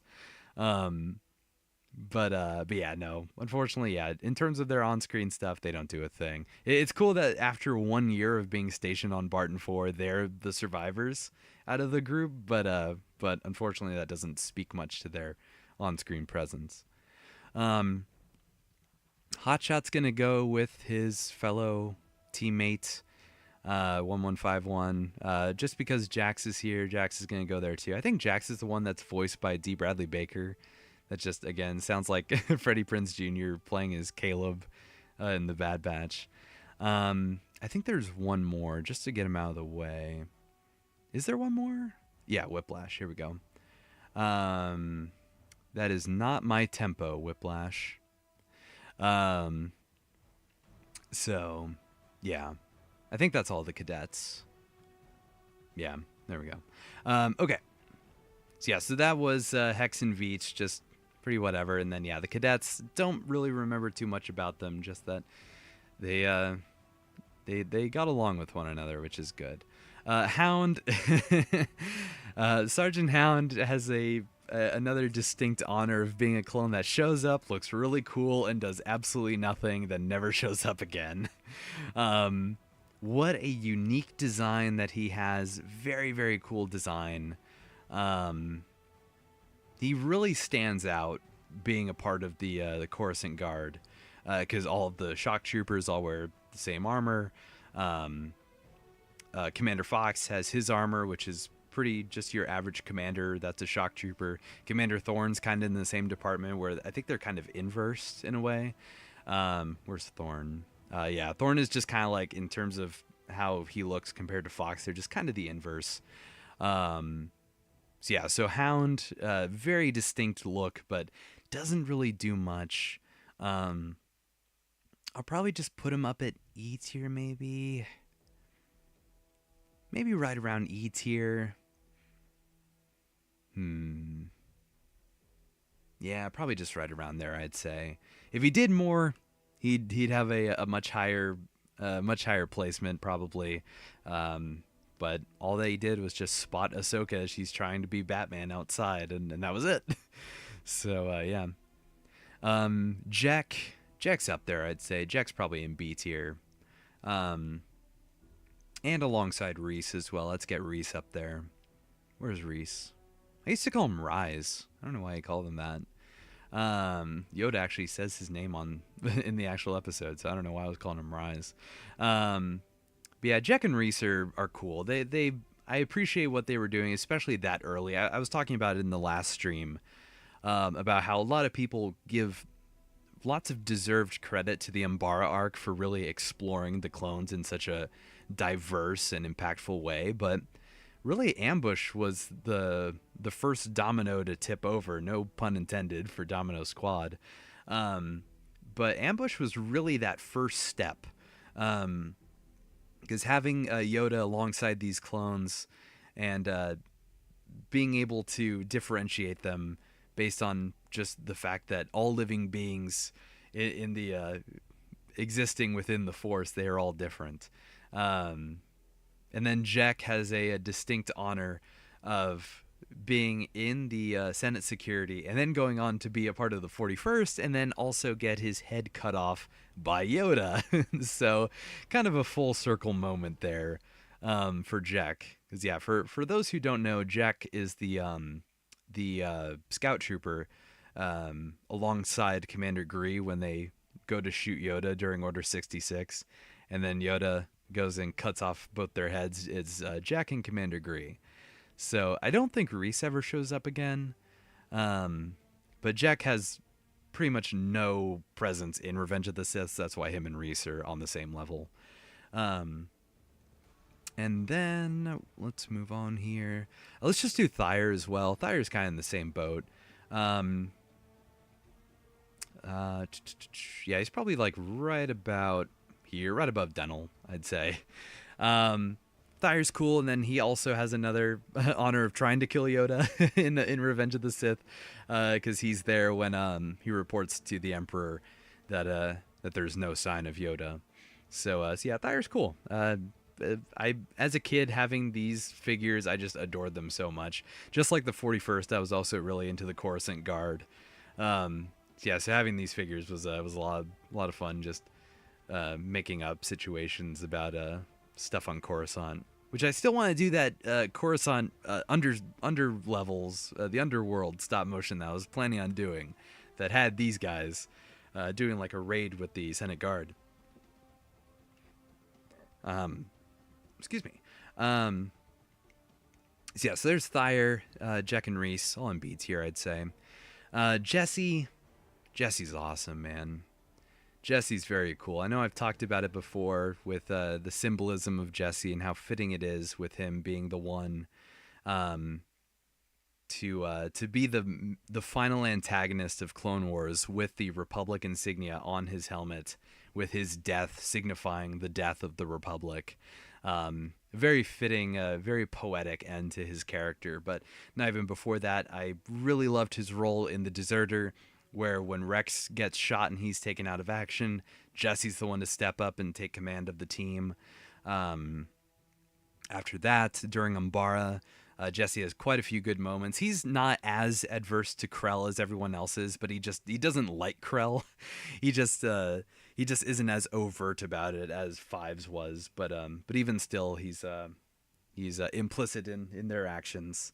And then after that, when's the next time we get Jesse? I think it's during the Bad Batch arc on Anaxis, which a pretty decent showing for Jesse there as well, when we see him as an ARC trooper now. A very deserved role, I'd say, for him following Fives' death. And having him be this sort of bridge, in a way, between Clone Force 99 and the Regs, and having him be this antagonistic force to them, where he's like, Regs, he's ready to pick a fight with the Bad Batch because of their disrespect. But yeah, no, I really appreciate Jesse getting not really a cameo, because he doesn't really have a prevalent role in that arc outside of that first episode. He shows up again just very briefly at the end of the arc in Unfinished Business. He's alongside Obi-Wan and Mace and their battalions when they're attacking the assembly complex. But I appreciate them having Jesse be included in this, especially before the Siege of Mandalore, which is where he gets more cool moments with him being interrogated by Maul. And then, of course, taking command of the 501st again when Rex is taken out of action, but this time trying to kill them. So yeah, I love Jesse. Jesse's definitely one of my favorite characters of the Clone Wars. Yeah, I'd probably put him right near the top of A tier. All these characters are pretty much teetering on the edge of S tier, so these top four for sure. Then we have Jester. I think Jester was in Hidden Enemy. I think he was alongside the rest of the clones. Where did I put Gus? Gus is in C tier, so I would probably put Jester right about D tier. Doesn't really do much. He's just one of the clones that get interrogated by Rex and Cody. Commander Jet is cool. I really like Commander Jet. Another clone I wish we got more of. I think his battalion is a very interesting one, especially alongside Ki-Adi-Mundi. I always wondered what the shift was to go from Jet to Bakara. I wonder if Jet and his whole unit died or something, or maybe they were just assigned to Ki-Adi for that one mission. I don't know. Jet has another clone that has a distinct pleasure, or distinct honor, I should say. Jet has a distinct honor of being misnamed with his rank, because he is Commander Jet, but in the episode, Ki-Adi calls him Captain. And then I think he calls him Commander later on in the episode, maybe. So yeah, just a mess up on the script there in terms of what Jet is, but no, Jet's awesome. He's probably gonna go right about here, maybe right below Captain Gray or Commander Gray, whichever one you prefer. So yeah, I think Jet will go right about there. Yeah, very good showing in Landing at Point Rain, which is his only appearance. But he does have a very solid outing. And then another character from the Republic Heroes game, we have Sergeant Kano, which I love Sergeant Kano. much like with Hardcase basically being heavy if heavy survived, Kano is kind of like Denel if Denel actually had a character. I don't mean that as an insult to him, but yeah, no, Kano is actually very cool. I like him much more than Denel as a character. I think I like the armor of Denel more. I kind of like how the blue lines go all the way down, but Kano's got the like claw marks on the side, which are cool. Jet did such a good job with the flamethrowers that he got promoted halfway through the battle. Yeah, right. Kiadi's like, screw protocol, you're a commander now. um, so yeah, Kano I'd probably put above Colt, I'd say. Um, or you know what? Maybe actually higher up. He might be right around here. Kano's a great character. Again, he's kind of Denel if Denel, again, just had more character. He's alongside Anakin, Anakin's group on Ryloth. They're kind of cleaning up what's left after the Ryloth arc, after Mace and them liberated the capital. These guys are just kind of sweeping through and trying to find the last droid remnants on Ryloth. And Kano leads a group into pretty heavily occupied droid territory and cleans it out and reports back to Anakin. And yeah, he's got some really good moments alongside this other clone, which we'll get to in a little bit. Actually, I'll probably just get to him right after. Where I don't know if he serves as like a mentor, but there's a clone that's a rookie. I think that's his name. Let's just grab him right now. Where's Rookie? Rookie. There he is. Rookie will put towards the top of seats here, I'd say, probably above Doom. But yeah, Kano kind of serves as a mentor to Rookie, where Rookie is, I assume, is a shiny, and Rookie's eager for fighting, and Kano goes, "Oh, it's about time you got your armor dirty, Rook." And so yeah, so then he and Rookie and the rest of their team go through and clear out the droids. And eventually they have to be saved by Anakin when they get a little overwhelmed and injured. So yeah, Kano's awesome. Love Sergeant Kano. Really like the Rookie as a character and how he gels with Kano. He's pretty eager for battle. He's a young blood, as it were. So yeah. And then we have Captain Keeley, which Keeley is awesome. He is another one who just shows up in one episode but makes a pretty big impact. Let's put him probably right about there, maybe right behind Apo in B tier. Captain Keeley and Master Dai holding the line on Ryloth so that the Twi'leks can get away. Another shot, another scene that's forever ingrained in AMVs for the future. Yeah, just I love Keeley's dynamic with Master Dai. I like how he's kind of the bridge between them with the Twi'leks. Well, I guess Master Dai is kind of that in a way as well. But like when Cham is kind of hesitant to follow their directions, and then Keeley's the one that's making sense of the situation. Yeah, very, very solid. Very solid captain. Unfortunate that he dies in his only appearance, but a very good outing nonetheless.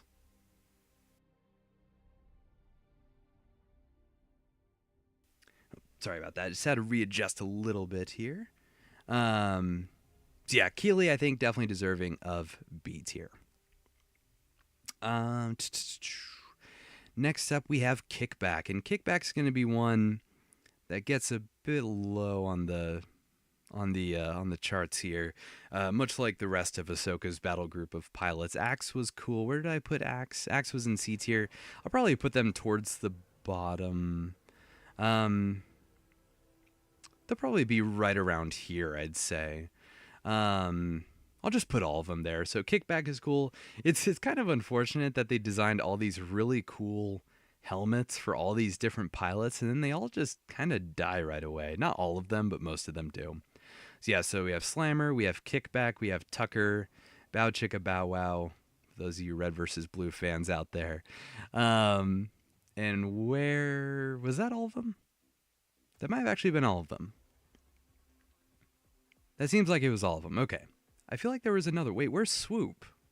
Oh, here's Swoop. Okay. I was looking for the frame. For the same frame of them in their cockpits, but Swoop gets his own special little render here.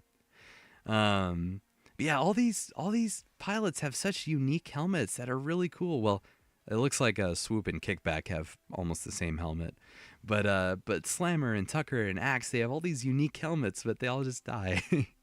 um, yeah, they're all just a part of Ahsoka's battle group. They are a lesson for her. That's their purpose, is for them to all die so that Ahsoka learns the burdens of command. Um, which is unfortunate, but that is just how it goes. Kix is A tier. I love Kix. He's one of my favorite clones as well, just like Jesse. Um, I'll probably put Kix above Gregor, maybe. Nah, he'll be above Heavy though for sure. Um, I really love Kix. I wish we got more of Kix, much like many of these characters in the 501st and a lot of these pilots and characters across all the Clone Legions. I wish we got more of Kix, and I hope that his story in the sequel era is continued, because I think there's so much potential there for him. He's a clone out of time. He's kind of like the Captain America of clone troopers in a way, which doesn't really make much sense just saying that, but I'll explain. We'll get there. But so Kix, obviously, much like Jesse and Hardcase, their first appearance was in the Deserter. They were all part of that team when Rex was shot, and then Kix is the one to tell Rex to cool off and to rest, because as the team medic, his order goes above everyone else, especially if they're hurt. So he technically outranks Rex as a medic. And then Kix shows up again as part of the Umbara team.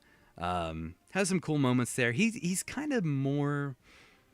He's kind of on the fence. He's less antagonistic towards Krell than the others. He's definitely not on the level of Fives or Jesse or Hardcase or really any of them. He's less on Dogma's side, but he's pretty much in the middle, kind of like Apo, where they were ready to execute their brothers if the order, with the order coming through, but Five's talking sense to them made them reconsider.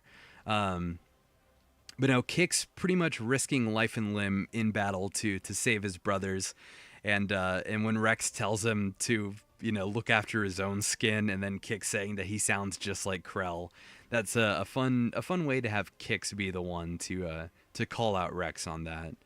So yeah, I'm a sucker for medic characters in stories as well. I think Kix is awesome, with that in that regard, and then when we get him in the Fives conspiracy arc, when he's the one that is investigating Tup, and then when Fives goes to was it 79s, and he speaks to Kix in the bathroom and kind of plants the bug in his ear about there being a conspiracy.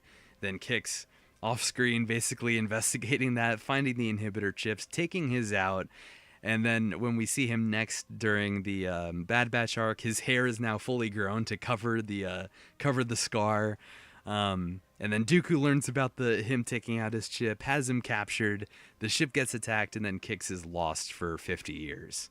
I think that's awesome, man. Again, pretty much the Captain America of the clones, which I think is really cool. So yeah, I hope Kix gets more stories in the future. If not, if Kix gets an action figure, I will continue that story. If Kix gets a Phase 2 figure, I should say. Because he does have a Clone Wars figure that I do have. So yeah. Anyways, yeah. So Kix definitely high up on A tier. One of my favorite clones, without question. Coho's an F tier. Another character that just does nothing and dies. He's alongside Denel when they corner Cad Bane in the hallway, and Denel tells him to freeze, and then he dies off screen. Cosmos, another F tier character. He's probably going to be right next to Hawkeye. This was in the Zillo Beast Strikes Back, when the Zillo Beast starts to break out of its container. And Cosmos is, if that creature's as powerful as they say, what are these blasters going to do? And another clone tells him to shut up, and then they all die. So at least he had a comedic death, so I'll probably put him above. Put him above lots of these guys. Then we have Captain Locke. Locke is a very cool design, again, that we just never see again. Shows up for a brief second, then he's gone. We actually don't know if he dies or not. His fate is kind of ambiguous.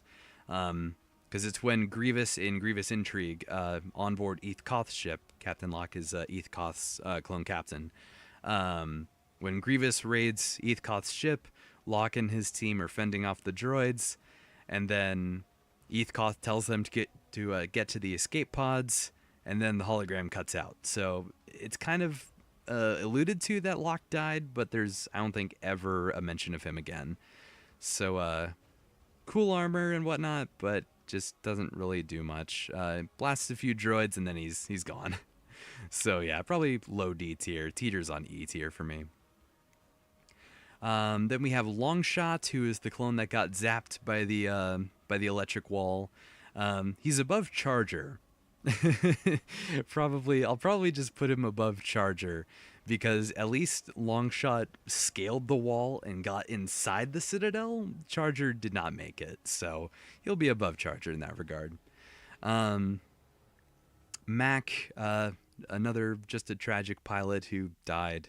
I think this is the one when they're going to Florum with Jar Jar, Commander Stone, Senator Karras, and all them. And then when Jar Jar's like messing around, he's going up into the pilot seat and stuff.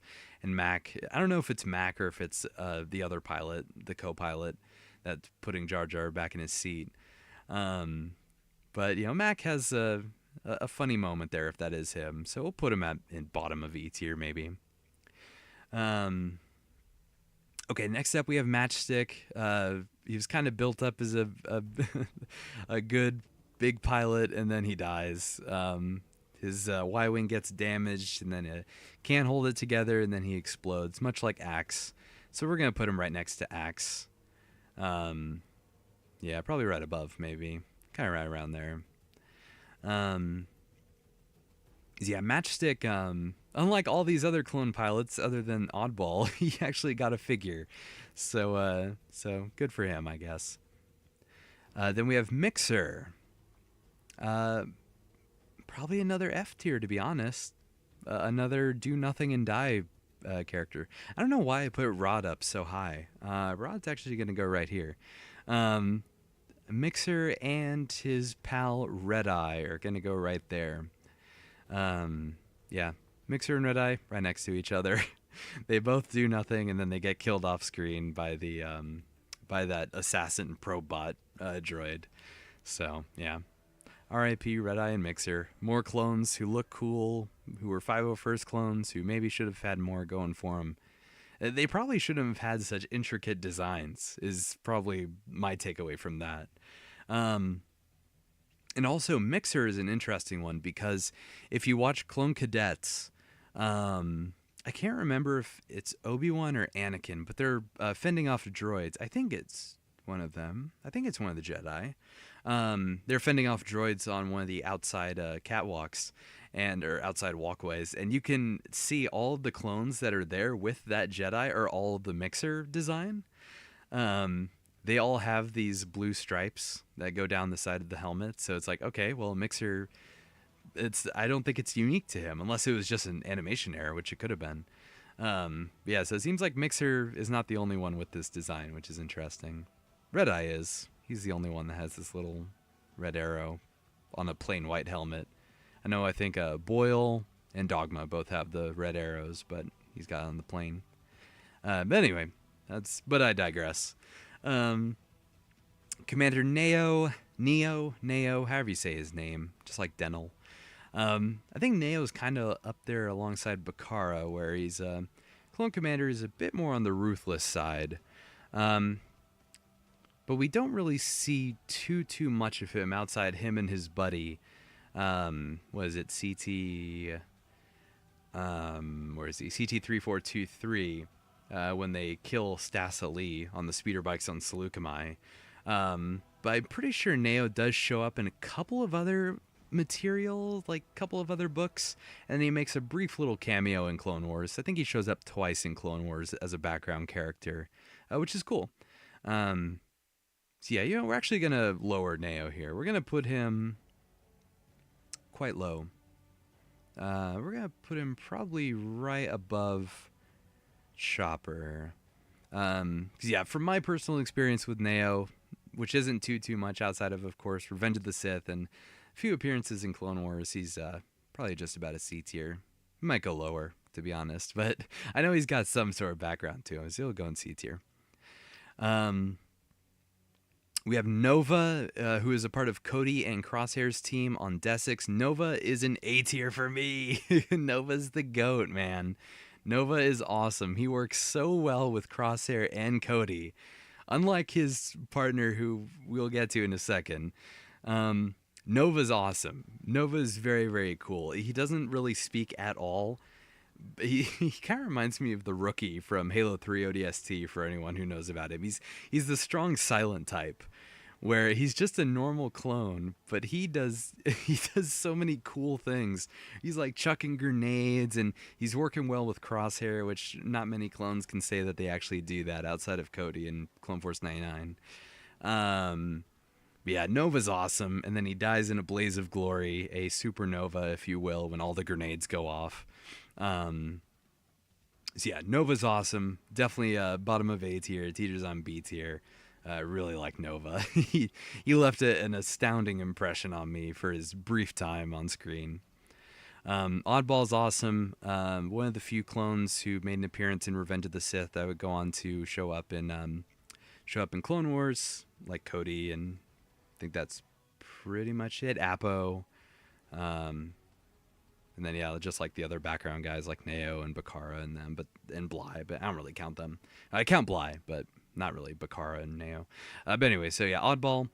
And he actually gets named on screen in Revenge of the Sith, and then would go on to show up in Clone Wars, which is cool. I really like in the Clone Wars movie when Oddball, Obi-Wan, and their squadron are going down to Teth, and Oddball's kind of freaking out because he's got droids on his tail. And then Obi-Wan clears the way, and Oddball is like, he's now calm. So I appreciate that. I appreciate that moment for him, because it's such like a minor thing. But for clones who we know in the Fives arc, when I think Rex says, when he goes, "Kix, you should know better. We're designed to not have stress." But then you have Oddball, who is very much stressing out in the middle of this dogfight. I appreciate that, having that moment of humanity early on for Oddball. And then of course he shows up a few more times. He wears the same clone pilot helmet for Phase 2 as all of the other clone pilots, so there's not too much to really make him stand out from your average clone pilot. But I assume that we know he was on Umbara when they call in the bombing run, because Jesse says, "Good old Oddball, always on target." I think he shows up in a Naxxus when they're raiding the assembly complex in Unfinished Business, because Mace Windu calls him Gold Leader, and I'm pretty sure Oddball does go by Gold Leader in a few battles. And then of course he shows up in Revenge of the Sith during the Battle of Coruscant, with Anakin and Obi-Wan as they're flying towards Invisible Hand. He survives that battle, and then goes on to be in the Empire for a certain amount of time. Not sure how long. That's pretty much as far as my knowledge of Oddball goes. But yeah, very, very competent pilot. I think this... I can't remember if it was Hawk or Oddball. It might have been Hawk, actually, that drops off the Jedi on Onderon. During the beginning of that arc, when they go to help out the rebels. I can't remember if it was Oddball or Hawk. I think it's Oddball, actually, because this picture looks like it's on Onderon when they get dropped off. But actually, it might be Hawk. I'm not sure. We have O-Niner, who is the sergeant in charge of the Rishi station. O-Niner is better than Droid Bait, so he's better, I think, than most of D tier. He's better than Cut Up. He's probably right around here. I'd probably put O-Niner right around C tier. He's the one that really snaps the clones into shape when they're kind of goofing around. And then he reminds them of the importance of that station. And then single-handedly tries to hold the line against the commando droids while the clones get a message out and retreat. So a noble sacrifice for O-Niner. A good soldier. good soldier. Oz is gonna go in F tier, another do nothing and die, just like Ringo. Oz and Ringo, both together, they do nothing and die. They step on landmines buried in the road and they blow up, and that's it. Um, Wait, oh, that's right. I was gonna do Weiler. Weiler is also F tier. Unlike Nova, Nova's on basically the opposite side of the tier list here. Weiler has a flamethrower, does nothing, gets blasted by a Droideka. He's probably actually going to be lower. He's probably going to be below Gear Shift. So yeah, Weiler, unfortunately, not much for him. Commander Pons. I loved Commander Pons as a kid. He was probably my favorite clone commander. He's probably right around here. Probably right above Slip, maybe. Oh, Niner walks so heavy could run. That's exactly it. If there was a clone who, he, what's the saying? Something about like basically like writing the playbook on how to do a noble sacrifice, right? Where Oniner does the initial sacrifice, and then Heavy's the one that really reinvents the wheel on a clone sacrifice. But yeah, Commander Pons is awesome. I love his armor. I think again, the armor doesn't really play much of a factor, but I love his armor design. It's just a blanket statement there. But I think his appearance in Liberty on Ryloth is such a great one. I think he works very well with Mace. He's very in control, and his first appearance is awesome because he's just running like alongside these ATCEs that are getting blasted by AT-AT or not AT-ATs, AATs in the distance. So it's like what a bold move for him to just charge out in the middle of this narrow walkway that he's just trying to avoid blaster fire on. But yeah, so Pons is very, very cool. Again, his appearance in Liberty on Ryloth is awesome. Then when he shows up again with the Mace Windu, Boba Fett stuff is great, and then unfortunately dying. He was cut short in his prime, I believe. I don't think Pons should have died there, to be honest. I kind of wish he got a bit more.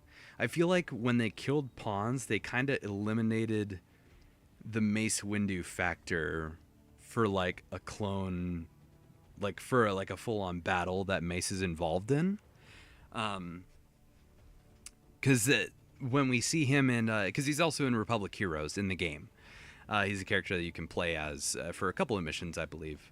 And he's very awesome there, and he's working alongside Mace and Commander Cody and Rex, and he's working alongside all these guys.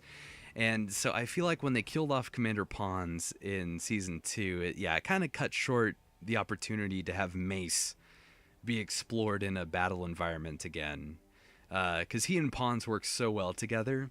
And so that dynamic was really lost when they killed Pons. And even though Mace is like kind of the epitome of like no attachments, because when Aurra Sing shoots him in the back of the head, it's Anakin that remarks about that being Pons, and Mace doesn't really flinch.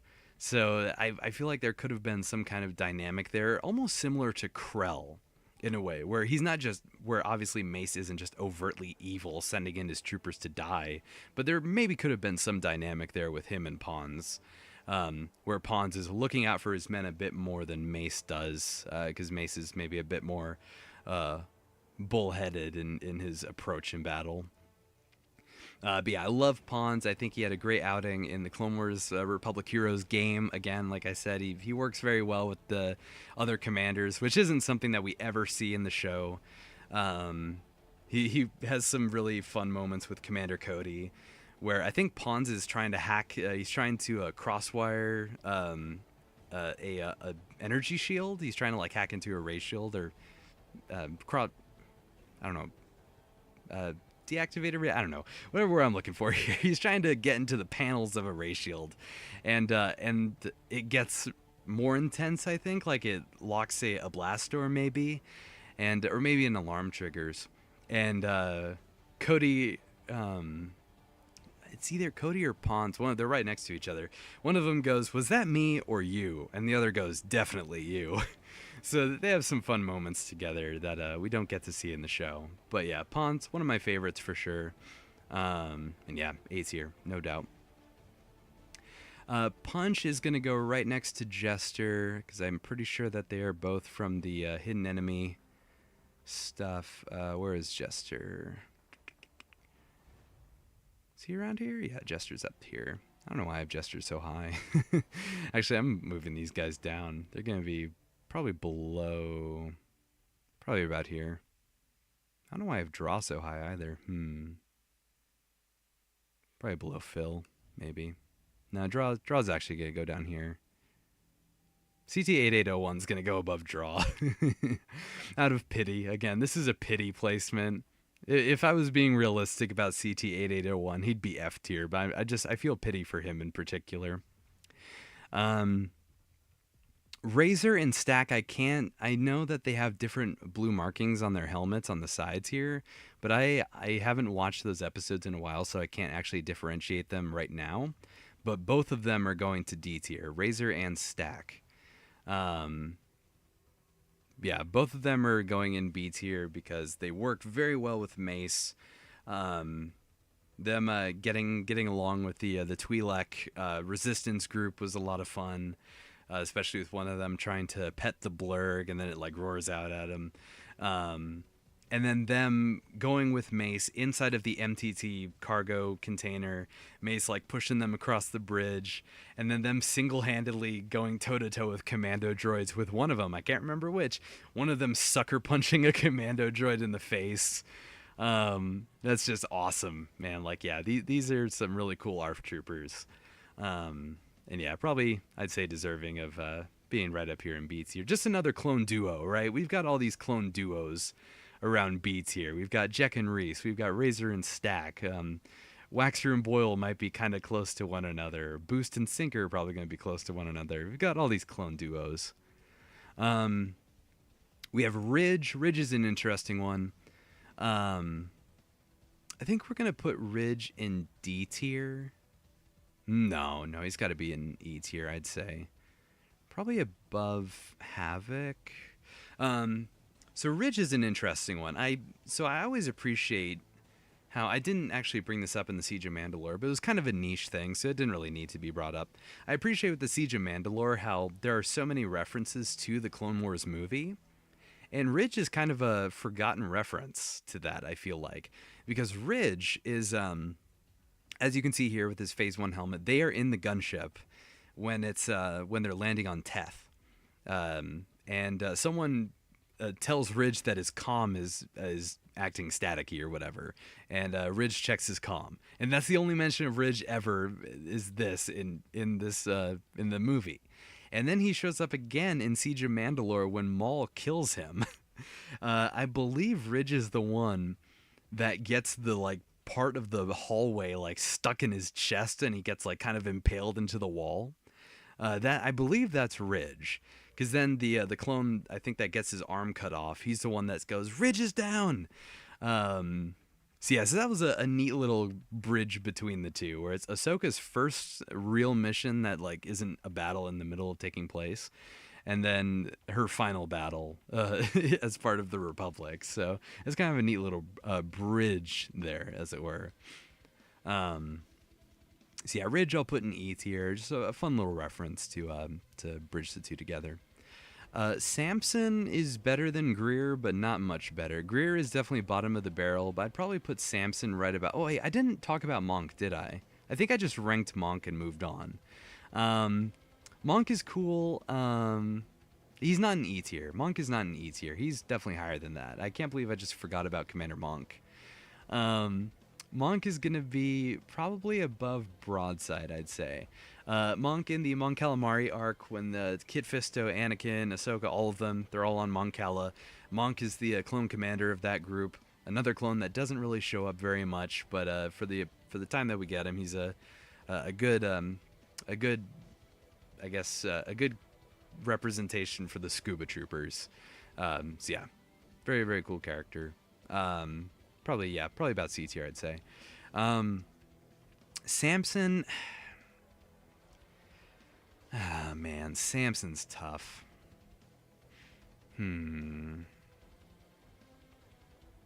I almost just want to keep him in E tier. I might put him kind of around this area. Because he's Samson is a part of Rex's underground network, like Greer. Um, and as you can see, he's the one with the like purplish blue color. He dies when the explosion happens. When CX2 is blowing up the shuttles, and Samson is out there checking things out, along I think with the red clone that I don't think he has a name. Yeah, then the shuttle blows up and Samson dies. And I think Samson's body is the one that Wolf inspects when he arrives. And he's like, wait a minute, these aren't insurgents, they're clones. So yeah, Samson is kind of another does nothing and dies, but he does a little bit. So he does a little bit. So I guess that brings him up to E tier. Yeah, that's Samson. Then we have Sev. Are you kidding me? Sev is S tier. Sev is awesome. He's the perfect, like, gritty, like, just a hunter type. Not hunter as in, like, hunter, but it's a, Sev is, just the brutal, vicious monster, right? Reggie, welcome in. Welcome in. Still got a little bit to go, so you made it just in time. Yeah, we still got quite a few guys to rank here. We have ranked a lot of, like, the big players, but we still have a few to go. Yep, just in time for Sev. I know, as you left that the comment earlier about Sev. There we go. Yeah, Sev is, he gels so well with the squad, which is just they all have such, like I was talking about before with Fixer, right? Like, Fixer is like the straight man of the group, keeps everyone in line. Scorch is the goofball, Boss is the leader, who kind of has his wisecracking moments, and then Sev is just like the savage of the group, right? Of course, the voice really sets that in. But even with that personality trait, especially with Scorch, with them being pod brothers, they have so much great chemistry with one another. And then, of course, with him going missing, adds on to it. It's like, there's definitely a reason that Sev was chosen to be the one that goes missing. And yeah, hopefully one day we can get more stories with Sev and just the rest of Delta. Hopefully in that Clone Rebellion show, that's absolutely happening. I lost count of my kills. Yeah, I love the I think it's on Geonosis, maybe when or maybe it's on Kashyyyk, when Scorch goes, "Hey Sev, how many kills you have today, psycho?" And Sev goes, "More than you, wise guy." I love their dynamic together. They have such great chemistry, like I said. So yeah, Sev definitely deserving of S tier. And also, I don't know if I've said this. No, actually, I think I said it during the Bad Batch episode stream ranking that I did. But when it was when all of the episode names were dropped for season 2 of the Bad Batch, and I saw the episode "The Solitary Clone," I thought it was going to be Sev that was the solitary clone, because I remember seeing in the trailer with the stuff on Kashyyyk, right? You see like the Wookiees and whatnot, and Gunji, and I was like, oh my gosh, wait, are we going to get Sev missing on Kashyyyk? Are we going to like actually like properly recanonize the Republic Commando story? That'd be really cool. As much as I do love Sev, I am so glad I was wrong because the Solitary Clone is obviously one of the greatest episodes of the Bad Batch for all the right reasons. But anyways, yeah, so Sev, absolutely S tier. Silver, I don't really remember. Admittedly, I don't really remember Silver very much. Obviously, I know he was a clone naval officer, but I don't know what his role was. I don't remember if he appeared in the Malevolence arc, if he was a like a clone like captain, if he was there for Ahsoka and Rex during Storm over Ryloth.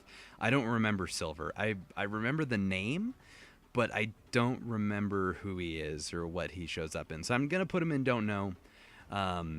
again, I know I already said it before when I actually ranked him. I do know who Devis is, absolutely, but I just don't know enough about him to justify a placement. Anyways, yeah, same goes for Silver. I don't know. I just saw Devis there and I was like, wait a minute. I know I said it, but I just need to say it again. Yeah. So Silver putting in don't know. Sinker. Sinker's gonna go right next to Boost. Sinker, where is Boost? Oh, right here. Yeah, I'll probably put. Actually, I'm gonna put him right above Comet. Sinker has more screen time than we've seen with Comet, or at least he has. He's made more appearances than Comet has, because he made an appearance in the Malevolence episode. Comet did not. I think Sinker and Wolf have equal amounts of appearances, but Boost and Comet both have. Or no, Comet has 3, Boost has 2, and then I think. Or no, Boost has 3. Wait, I gotta recount this for their appearances. Yeah, so Boost has 3, Comet has 3. Yeah, Boost has 3, Comet has 3, Sinker has 4, I believe, and Wolf has, when he shows up with the Wolf Pack, I think 4. But yeah, so Sinker, I appreciate him having the joking part of this duo with him and Boost. Even though Sinker outranks Boost, I feel like it would be the lower rank person that makes the jokes.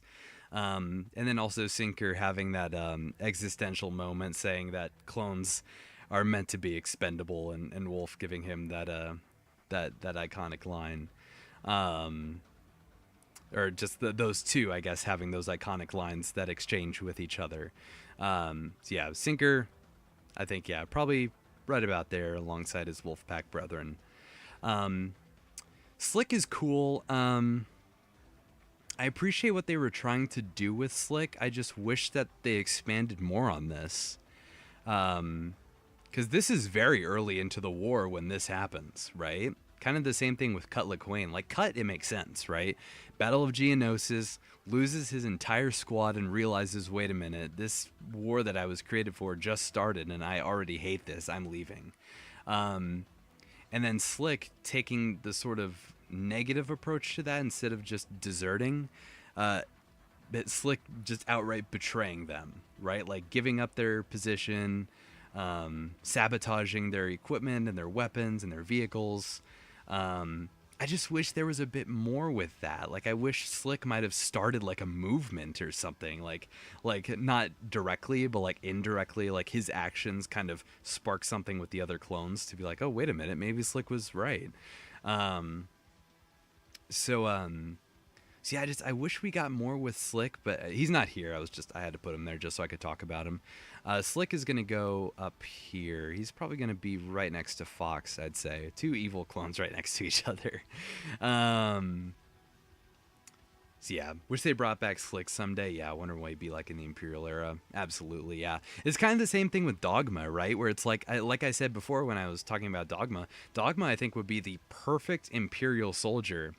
And Slick, I feel like he'd probably start out in a similar spot as maybe Crosshair, but then maybe kind of realize that he was fighting against the same thing.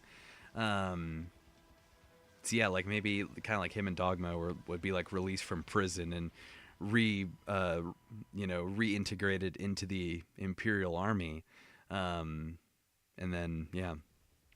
She promised me something more. Freedom. Yeah, it's called death in Night Sister terms. Yeah, right. Yeah, I'm so curious, like, what it was with. I don't know. Like, yeah, Slick is just such an interesting character. Not the best hairstyle, but yeah, very interesting. That I wish was explored more for sure. He gets mentioned one more time during the Fives arc after Tup kills Tiplar? I'm gonna say it was Tiplar. And then Trench reports it to Dooku, and he goes, such things have been reported in the past, and so he was referring to Slick there about a clone betraying their Jedi generals, but that's it. Like, see, I wish we got more with Slick. Kind of a not wasted potential in a sense, but just wish there was a bit more of him. So yeah, so probably right about C tier, I'd say. He's kind of like a villain of the week type character in terms of how he acts, um, but um, but an interesting character nonetheless. Then we have Spark. Spark is probably going to be right next to Blackout in a way. No, he's going to be below Blackout for sure. He's probably going to be right around Cut Up. Spark being the rookie on the team, who's a newcomer to the stealth ship. Well, I mean, they're all newcomers to the stealth ship, but in terms of Spark being a rookie, in terms of working alongside a team, um, I appreciate how Blackout acts as a kind of a mentor to Spark. They have a pretty cool dynamic. Yeah. Again, more clones. I just wish we got more of. They're cool. They're really cool, and they have great moments. I just wish there was more of them. Steck, I assume, is this guy with the chain gun, but I don't know Steck, so I'm gonna put him there. He just shoots at Grievous, and that's really it. I think we might actually put him in F tier because he dies, doesn't he? So he might go right next to some of these guys. He might actually go next to Killer. I actually named one of my major 501st clones Spark. Nice, without knowing that name was already given as a fun fact. That's awesome. And it still lines up with how clones are actually named, because sometimes they get double names, right? Like we have several here that we just went through. We have Fox, we have Commander Fox, and then we have 501st Trooper Fox. And then we have Havoc of Tango Company, and we have, where did I put him? Havoc of Rancor Battalion, right? The ARC Trooper. So it's certainly not out of line, I'd say. Like, even without you knowing that there was already a Spark, it still kind of lines up with how clones sometimes go about the naming process. And then Niner as well. I know we were talking about that last stream where there's Niner, where's F tier, right? With Niner, Bell and Niner. And then you have the Clone Commando Niner, and then you have O Niner up here, the Sergeant. So yeah. There you go. Then we have Sterling, who was there for the Siege of Mandalore. All he did was just get injured, and then he told Ahsoka that Maul was asking about her and that Jesse was taken. So yeah, Sterling has absolutely nothing going for him. He's gonna go probably right about there. I'm gonna assume that he died when Order 66 came through on board the Tribunal. I'm gonna assume that he was on board that ship. Maybe he was a part of those few clones that were left behind on Mandalore when the shuttle takes off. But yeah, just him. Rest in peace to all the CTA 508 fans. Yeah, that's the only I don't know, like, all I just think of with this clone is CTA 508, respond, report. That's all I think of with that clone. There's nothing else about him. And then we have Stu, which I actually didn't know that this guy's name was Stu until looking at this list. I always thought his name was like... I actually have no idea what I thought his name was, to be honest. But Stu is kind of a crazy name for this guy. Another clone that doesn't really do anything. He's just the guy that mans the guns, and when they were doing the test with the cadets. Really doesn't do anything. I'll put him next to Crasher. He was likely amongst the 501st clones still on Mandalore. Yeah, because we don't really know if they came back, if another shuttle came back to pick them up and bring them back to the Tribunal or some other Venator, because there was 3 Venators, I think, right, that went to Mandalore. So yeah, I'm not sure what the deal was there with those who were left behind, but yeah, anyway. So yeah, Stu, again, cool armor. Very cool armor. I love this design that he's got on his helmet, and cool colors as well, because we've seen the clone gunners in all gray and a lightish brown, but having him be red and a sort of brownish red is a pretty cool design for this clone. But yeah, that's pretty much it for Stu. Commander Stone is awesome. Again, another clone that just shows up one time and has some pretty cool moments. Um, he's probably going to go, excuse me, probably about B tier, I'd say. Probably right next to Thyre, which works since they're Coruscant Guard / Senate security, so that kind of lines up there. So yeah, we'll put him there. Maybe actually above Commander Colt. Nah, it's okay. We'll put him right by Thyre. Bomb bag clankers, indeed. Yeah, that's right. Yeah. Stone has some really fun moments with Jar Jar. Him being the I guess the sort of bridge between Jar Jar and the rest of the Coruscant Guard that are along with them. Which is surprising given that it is the Coruscant Guard, because for later seasons of the show, especially seasons 4 and 5 and 6, we see the Coruscant Guard not really being those kinds of clones, you know? They're not really ones that engage in the goofiness. But in the early seasons with the Senate security, with Thyre, Jek, and Reese, and then Stone and his group, they kind of engage with Jar Jar's goofiness and Yoda's goofiness. So yeah, it's cool stuff. Switch is awesome. Again, another character from the Republic Heroes game. Switch staying behind on the... is it Juma 9? I actually need to look this up now. I need to know. I honestly thought that was Pawns when I originally watched the episode. Yeah, I wouldn't blame you. I think one time I was going through a box of figures that I had, and I saw like the back of Stone's helmet, and I was like, oh, it's Pawns. But I was mistaken. All right, so yeah, I need to look this up. It is Juma 9. Let's go. Oh, I'm so happy about that. So yeah, the station is called Juma 9. Where did I just put Switch and E tier? So yeah, Switch is not in E tier. Switch is much higher. I'm probably putting Switch in B tier. So yeah, Switch stays behind when Juma 9 gets attacked, and Cody and the rest of the gang get into an escape pod. Switch stays behind because the pod's firing mechanism doesn't work, so he sacrifices himself for Cody and the gang to escape. And he stays alive. He stays alive on that station, overrun by battle droids, and Obi-Wan and Plo Koon are trying to find their way around, and Mace Windu and Kit Fisto are there, and then Cody and Pawns come in, and yeah, Switch is there through all of it, and he's the one that kind of guides the Jedi recovery team of Mace and Kit Fisto around, which is really cool. So yeah, Switch is an awesome character. I'll actually probably put him above Boomer. Two Republic Heroes characters going next to each other here. Oh wait, I put Kano. I'm putting Kano above Boomer. I think Kano's better than Boomer, but not better than Switch. We're just putting all the Republic Heroes characters next to one another there.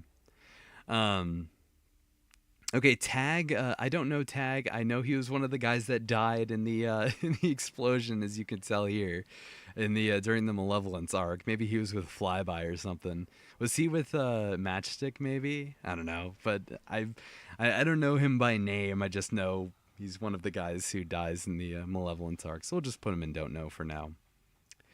All right, here we go. Here he is, Commander Thorn. Commander Thorn, where does he go? I'm going to be real. I don't think he deserves S tier. I know, blasphemy. But just like Fordo doesn't deserve S tier, I think this still qualifies. I'll probably put Thorn, below Wolf, I think is a pretty decent spot. That's the guy that's the guy Matchstick hit. Okay, when like his ship, okay, gotcha, okay. All right, then so now I do know him, and he is going into F tier. Where's the other pilots that I've been putting? Let's put him with Rod, I guess. Okay, so Thorn, I think I am going to put in A tier. Again, like I said with several of these other characters, moments that would be defined in YouTube history with all the Star Wars and Star Wars The Clone Wars AMVs that would be made for the next 10 years, 12 years now, or no, it came out in 2014, so 11 years of AMVs all having Commander Thorn in them, holding the line. Rightfully so, it is an amazing moment, but Thorn, again, like Fordo, is not much of a character. He's there. He has his battle cry of "For the Republic," and then he gets shot several times, and then gets finished off. Um, while it is his big impression that he leaves is why he's an A tier. If he did not have the minigun with hammer, which is what it's called because he's Commander Thorn, because he's a Thor thing, like Commander Doom. That's what they were doing at the Lost Missions, is Marvel references. But anyway, if he did not have hammer and was holding the line there, Thorn would honestly probably be in C tier or D tier. Um, he was a highlight because he was tied to the Clovis arc, just as Kimbo, exactly. And again, like I said in the last couple of streams I think I've done, people only remember the Clovis arc because of Commander Thorn.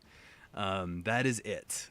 Maybe just a couple of other things like Clovis dying, maybe, and the Embo stuff, I guess. But even that's kind of pushing it. Thorn is pretty much the only reason that people remember the Clovis arc. So he really is carrying a lot of baggage there in this tier.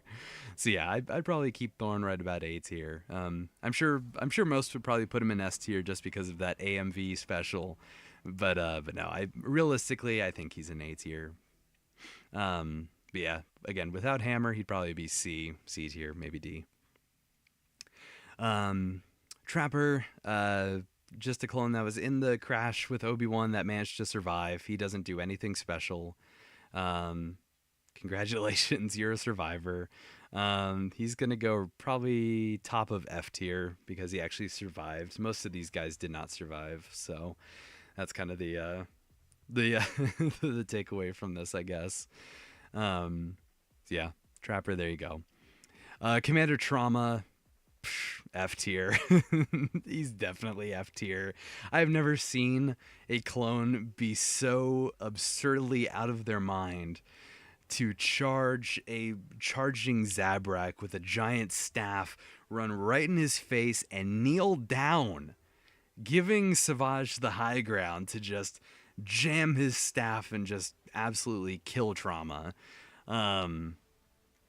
Yeah, again, cool armor that would never be seen again, except in like Clone Wars Adventures. But outside of that, nope. Yeah, Commander Trauma is an absolute failure of a commander. Very much deserving of F tier. He does more than these guys, where he actually, kind of holds the line before Savage shows up. But when Savage shows up, it's all downhill from there. Tup is great. Love Tup. He's solid B tier, I'd say. Probably right around Dogma. Probably right above Dogma, I'd say. I appreciate that they really went all in on the rookie stuff. Just like the 212th clone who rushed Krell head on. Yes, that's right. I forgot about that guy. He just runs in, gets completely sliced, and that's it. And yes, good soldiers follow orders for Tup, being the first one to utter those famous lines that would be spoken again, especially in the Bad Batch, for a very long time. Good soldiers follow orders. I really like Tup especially in the early episodes of the Umbara arc. I know I talked about it in the arc ranking, where I love how when they're almost about to land and Tup is just double gripped up on the the thing there where you hold on to it. And he's just double gripped both hands, not even holding his weapon or anything. And Rex goes, "You hanging in there, Tup?" And he goes, "So far so good, Captain." And just it really hones in on like this is Tup's first mission probably, and kind of the same thing with Dogma as well, where Rex kind of has to explain Dogma to Anakin that he's wound type but he's loyal. But yeah, I love how Tup is the sort of the rookie of the group alongside Dogma. And it's interesting too when in Plan of Descent, when the group go off to the supply ship, and Dogma is the one to convince Tup to do it because Tup is kind of inexperienced in in the navigating, I guess, the political hierarchy of or I guess the military hierarchy, like the rest of the clones do. So he's the one that he gets convinced by Dogma to go and rat them out to Krell, but then is pretty relieved, I guess, when Rex steps in to send them away. See, I appreciate that, and then also Tup being the one to come up with the plan to capture Krell with the Vine Monster, when he gets absolutely thrown like a long distance, like half a mile basically by Krell next to the monster, and then he calls Rex to have them lure Krell towards him. It's a very bold thing for him to do, especially with a clone so inexperienced. Um, so yeah, I really appreciate the character work that Tup had in the Umbara arc, and then again wouldn't see him again for about 2 seasons until the conspiracy arc, when then he dies unfortunately in the second episode of that arc. But I appreciate how they started to emphasize this relationship that he and Fives have built, which is interesting because I I remember when I first watched it and I was kind of confused. I was like, why? I'm not sure why Fives, who's like an ARC trooper who is so like far above someone like Tup, I was wondering how they could like have this like friendship when Fives is just so like distinctive from him. Like Fives has to have gone on missions that did not involve the 501st, right? Because before Umbara, when Anakin says like ARC Trooper Fives is going to be assigning, or he's been assigned to help us for this mission, and then Rex is, oh, nice to have you on board, just like old times, Rex. So that implies that Fives has been doing like solo missions, right? Like he does ARC Trooper specific missions. So I don't know if that's the case for Ringo Vinda, or if by then he had just been pretty much integrated into the 501st. So if that is the case, then it makes so much more sense why he and Tup have built this friendship together from their shared experience on Umbara and whatever other missions they've gone on since then.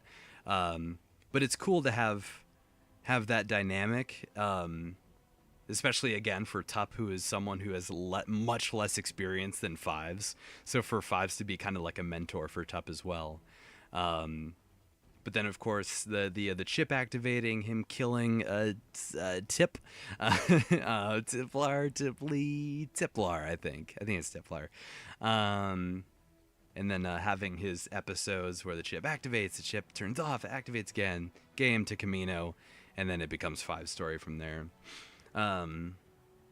It's possible Tup was a higher rank. Appo made it from sergeant's commander within a year. You're absolutely right. Yeah. So yeah, it's totally possible that after what happened on Umbara, or even in between then, Tup had been ranked up to sergeant or whatever it may have been. Tiplar. Thank you, Petal. Thank you so much. It sometimes, especially when I'm just talking about clones specifically, it sometimes the names get blurry for me. Wait a minute. Oh, wait. Oh no, I have to pause. Okay, there we go. I had to pause there because I'm playing the Fall of Cybertron soundtrack, which has the Stan Bush's The Touch, which I know would get me copyrighted. So we're gonna go to the Halo Reach soundtrack now, which hopefully doesn't get me bopped. Okay. Anyways, there we go. Anyway, so it very much is possible that Tup got a higher rank because he's one of like 4 or 5 main characters of the 501st left, right? Because Dogma isn't there anymore. Kix kind of made an appearance. This isn't the Halo Reach soundtrack. This is the just like a Halo mix. Okay, cool. Anyway, so it's just Kix is kind of there. He's kind of in and out. He doesn't really make too many appearances. Jesse is there. Jesse doesn't really show up during the Battle of Ringo Vinda. Hardcase is dead. Dogma's gone. Appo, he doesn't make any more appearances in Clone Wars after the Umbara arc. So really, in terms of our main 501st characters who show up during the Battle of Ringo Vinda, it's just Tup, Fives, and Rex.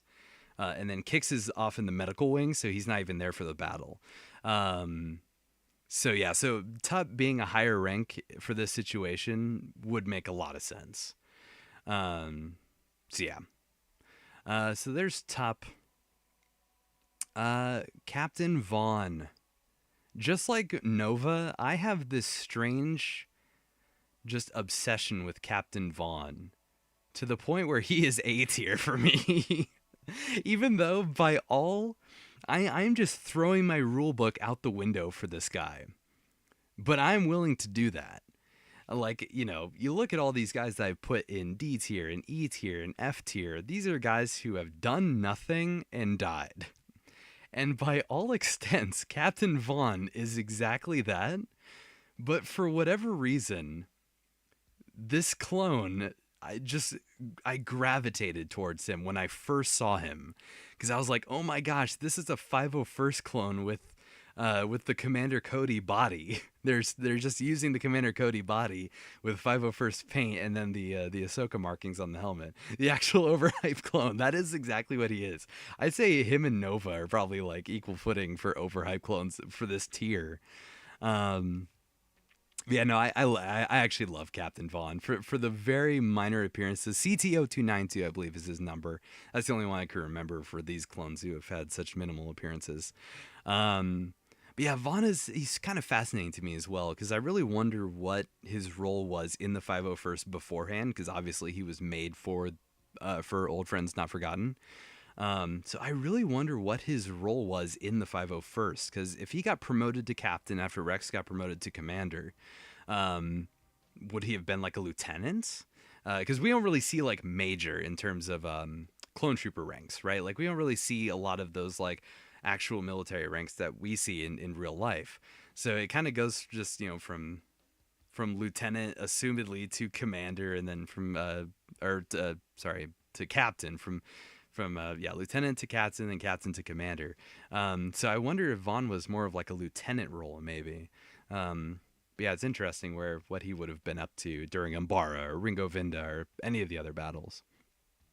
But yeah, no, love Captain Vaughn. His death is a tragic one for sure. I kind of got like, I don't know, I kind of had PTSD of these other clones that I had grown attached to and then just die very abruptly, like pawns. I was like, no, not another one. But yeah. That's so real. I throw out my rulebook too if they have cool armor. Only exception is Fox, though. Yeah, no, I totally don't blame you.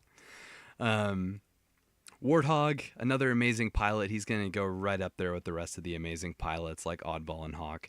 Probably put him right about there, I'd say. Probably right below Hawk, I'd say. Warthog is very cool. We see him only a handful of times, but those times that he does, he's proven to be probably a better...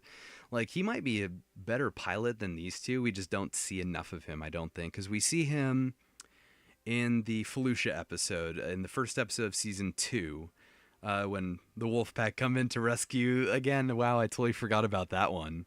When they fly in to rescue Anakin and Obi-Wan and Ahsoka and them on Felucia. I forgot about that rescue mission.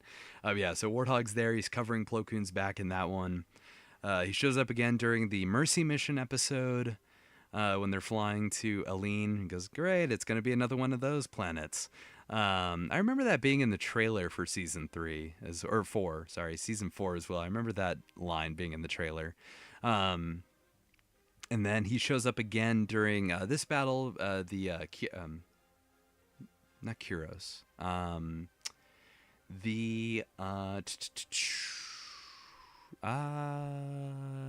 Kadavo. Sorry, I had to remember the planet there. I had to flip through all the files in my head to find the planet. Kadavo. Again, very much like the Battle of Felucia, he's covering Plo Koon's back. At least I think that's how it went in Felucia. And yeah, just being very good at flying. Imagine if they retconned... Captain Jag, right. So Warthog was that pilot. That would have been nice. It wouldn't have made sense for the blue... decals on the helmet, but that would have been nice. I just want to know what the Wolfpack was up to during Order 66. That's all I want to see. That's all I want to see is what were they doing, because I don't think they were on Kate and Nemoidia. It's so strange. But yeah, so Warthog, definitely up there. Waxer, come on, man. Waxer's up there too. Gotta be up there. I think Waxer is gonna be an A tier. He's definitely higher than Boyle, because I think Waxer had substantially more character growth than Boyle did in Innocence on Ryloth. Because Waxer's kind and caring nature towards Numa when the situation called for it, where it's like they were kind of in the same. He and Boyle were kind of on equal footing when they were arriving on Ryloth, but then once they find Numa, it's just like Waxer just immediately flips into like Guardian mode, which I really like. So yeah, that was a great showing for the two of them. And then having them show up again for Geonosis was a lot of fun, just for a brief little cameo. Then Waxer's untimely death on Umbara still, that definitely gave me a lot of trauma as a kid, I think. I remember Waxer's death, especially just me being completely like downtrodden over that. Because yeah, it was just such a heartbreaking moment, especially given the situation as well. I mean, that was what they were aiming for it to just be a devastating scene, and it was just the after effects of the friendly fire. And with it being Waxer who's the casualty, it's like, no, why couldn't have been anyone else but Waxer? So yeah. He ain't dead, guys. He just passed out. No bullet wounds, still not coping. Yeah, right. I know. I remember watching it back when it aired. I was like, okay, he just has to be injured. Like, Kix is there. Kix is going to help him. Nope. So yeah, absolutely tragic. And one of the first times that we actually see a tear animated in the Clone Wars, which is great. I don't think it's the first time, but it's definitely one of the first times, which would then be carried on with Rex. Wooly, he was just there with Cody and Waxer and Boyle. That was it. He didn't really do anything. He's gonna be up there. He's just gonna be kind of around here. Yeah, Wooly didn't really do anything. Crazy name. That's about it. Zach, I believe, is the one that was with Yoda and the Senate security when they were going to Ragosa. Again, he didn't really do anything. The separatist ship shows up and then they run away. So yeah, not really much here. We'll probably just put him at the bottom of E tier. Yeah. Let's see. Oh, we have Bravo Squad, I think, right? Is this Bravo? Yeah, I think Bravo is the red ones. Whoops. All of Bravo are all going to go in the same spot. They're all going to go in, I think, E tier, just because they only show up for like 2 scenes and they do nothing. And we just actually, no, we do see them actually doing stuff in the Citadel. So never mind. They're not going to be in E tier. They're going to be up probably right below CT-8801. The pity placement. They're going to be right below the pity placement. So yeah, we'll just put all of them right there. So yeah, I'm not gonna name all of them. They're all just I'm ranking them as one unit, like in the Bad Batch character stream, how all the operatives were all ranked as one unit. We're just doing that for Bravo. They have no no defining trait outside of them working together very well. So yeah. Delta 42 is the pilot for Delta Squad. It comes in and rescues them a couple of times, drops them off a couple of times. Delta 42 is cool. Just don't really know much about him. Don't really have much to go off of. So we can just put him in D tier, I guess. Put him maybe right above Ahsoka's flight group. Let's see. Okay, I'm just going to get this out of the way. I have no idea who Lex is. I have no idea who this guy is. No clue. Never seen him in my life. I don't know who Skifter is either. I know by this picture, this is when Mace tells the pilot to land and this guy says, "Yes, sir." And then the ship lands, but I don't know him. Like, that's all I know about him. All right, we only have 2 left. All right. Let's finish strong here. We have Captain Jag again. Don't really see anything about him except that he kills Plo Koon. So we're gonna put him right next to CT-3423. Just because, again, we know nothing about them, just that they were responsible for killing a Jedi. So good for them. And then we have Tax. Oh boy, CC-2801 is his number, and I have a grudge with Tax. See, Tax, I call him Captain Obvious, is what I call Tax. I actually called him Captain Obvious before I knew his name was Tax.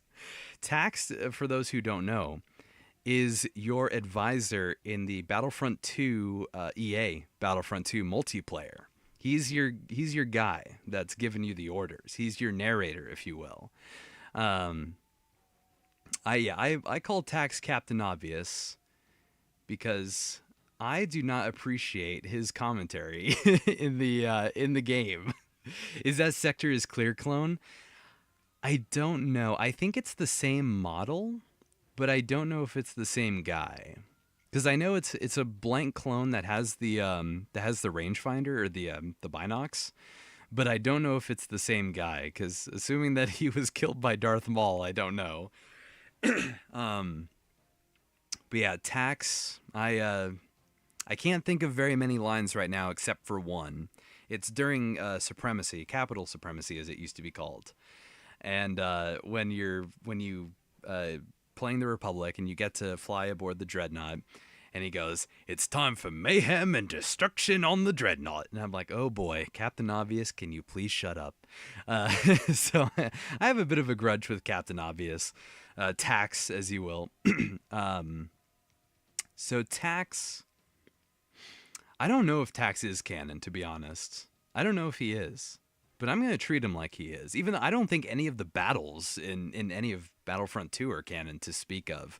But if Tax is canon, he's definitely down here. That's for sure. He's probably E tier because at least he has some use of being the advisor for battles. But I don't appreciate his commentary towards my team when we're fighting for our lives and we're dying in battle, and Tax is just giving us grief, and he's having one-liners that don't land. So Tax is an E tier.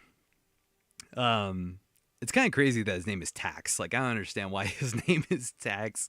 And again, like I used to call him Captain Obvious, and I was actually planning for anyone who's seen my Conflict Begins stop motion, the story with Unit 57 going to Geonosis, the Battle of Geonosis. I was going to have the unit commander be Tax. I was going to have him be CC2801. I'm still kind of on the fence about that, if I actually want to make that a real thing. But yeah, so you never know. I might make it end up being Tax if I'll actually do him justice, leading Unit 57. But we'll see. Okay. There we go. I made it through. Made it through just about 3 hours. Thankfully, not 4.5.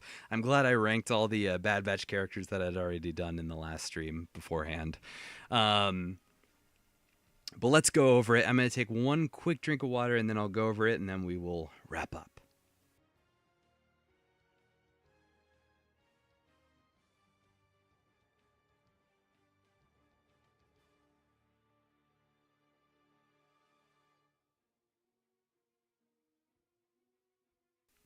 Alrighty, we are back and we have finished the tier list. Let's go. Woohoo. Alright. From S tier, we have the great, the glorious, the greatest clone who ever lived, Captain Hauser.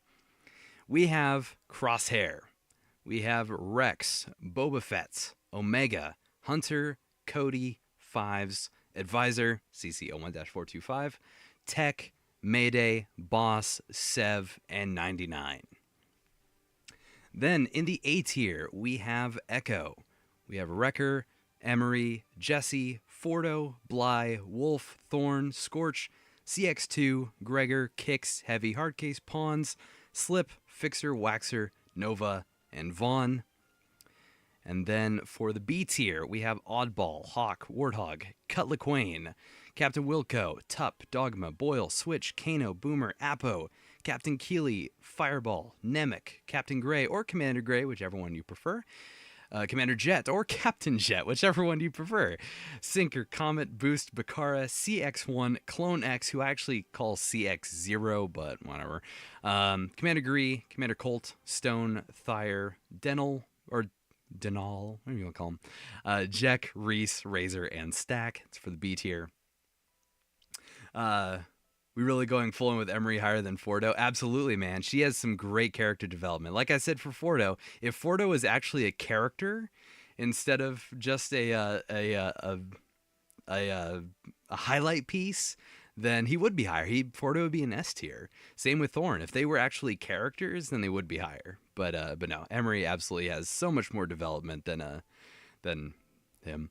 Uh, so then that's for the B tier. For the C tier, we have Commander Fox specifically.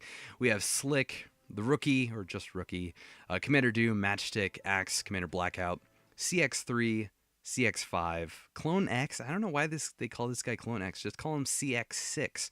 CX4.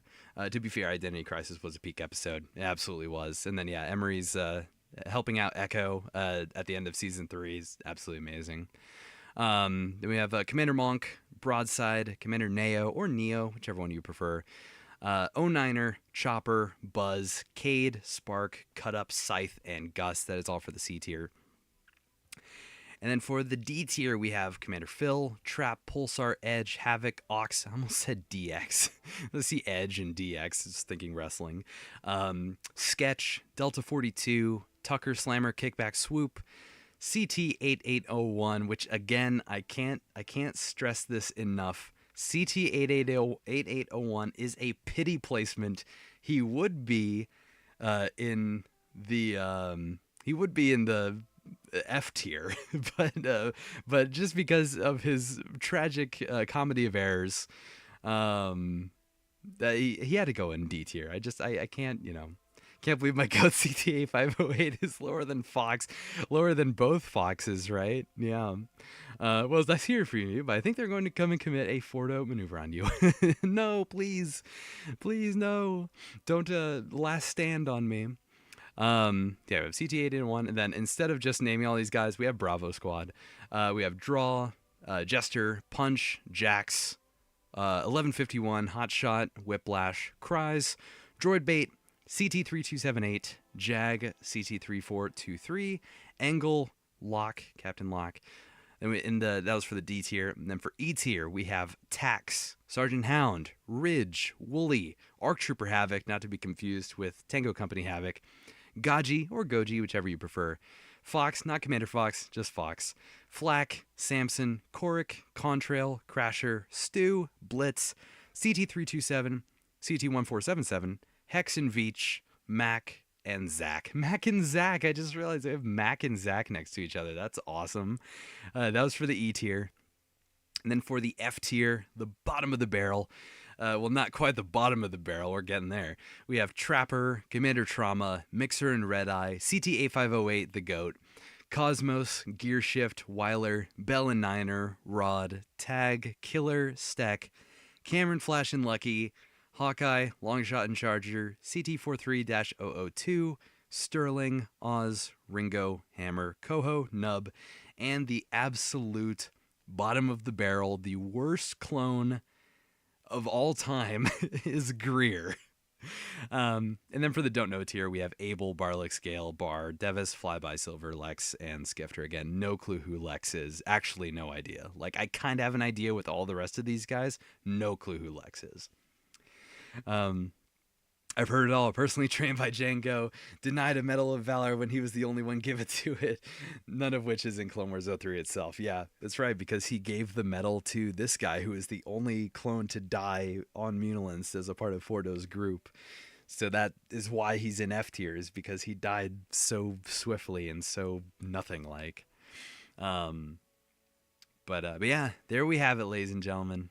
That is it. That is the tier list. That is all clone, not all clone troopers, all not all named. Not quite. Yeah, Abel, that's right. I did read that last night when I was doing a quick bit of research just to see who this guy was, because I was like, okay, is this the guy that was reporting to Obi-Wan about Anakin jumping to hyperspace or something? But yeah, it was a clone who was kind of lost to time and then linked up with the rebellion, which is cool. It's a cool story that, like I said, was kind of the plot of a Lego Star Wars stop motion from back in 2008 called Solitary. So yeah, it's a very, very interesting character. But yes, there we have it, everybody. There are a lot of clones ranked, 177 clones to be exact. As you can see, I don't know all of them. Unfortunately, a lot of these ones just kind of fly under the radar. But Devis, I do know. I do know Devis. I just don't know enough about him to give him a proper ranking. Um, but there we have it, ladies and gentlemen. That is this, and yeah, obviously, let me know which rankings I'm completely objectively incorrect about.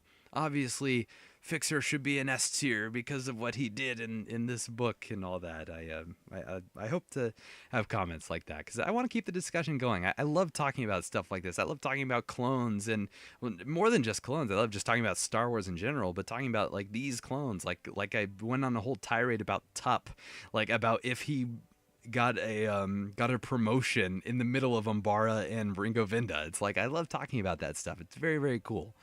So yeah, there we go, everybody. Thank you so much for tuning in. For everyone who came in here live, I really, really appreciate you. And to anyone who's watching the VOD, I really appreciate that as well. No CX1 or 2 from the battle. That's right. Yeah, or X1, right? X1 or X2 or whatever, right? From the Battlefront 3. For not even the Battlefront 3 beta. I know people say that's the Battlefront 3 beta, but it really is just Renegade Squadron or Elite Squadron or whatever on the Wii that people are calling Battlefront 3. But anyway, Crosshair's my favorite. Respect the Hauser replacement. Yeah, no, I've talked about it before, but I kind of have this moral obligation to have Hauser be my favorite because teal is my favorite color ever, and in Halo my Spartan is teal and white, and so having a teal and white clone trooper is like a dream come true. But Crosshair, absolutely. If I wasn't so biased, Crosshair would probably be the top.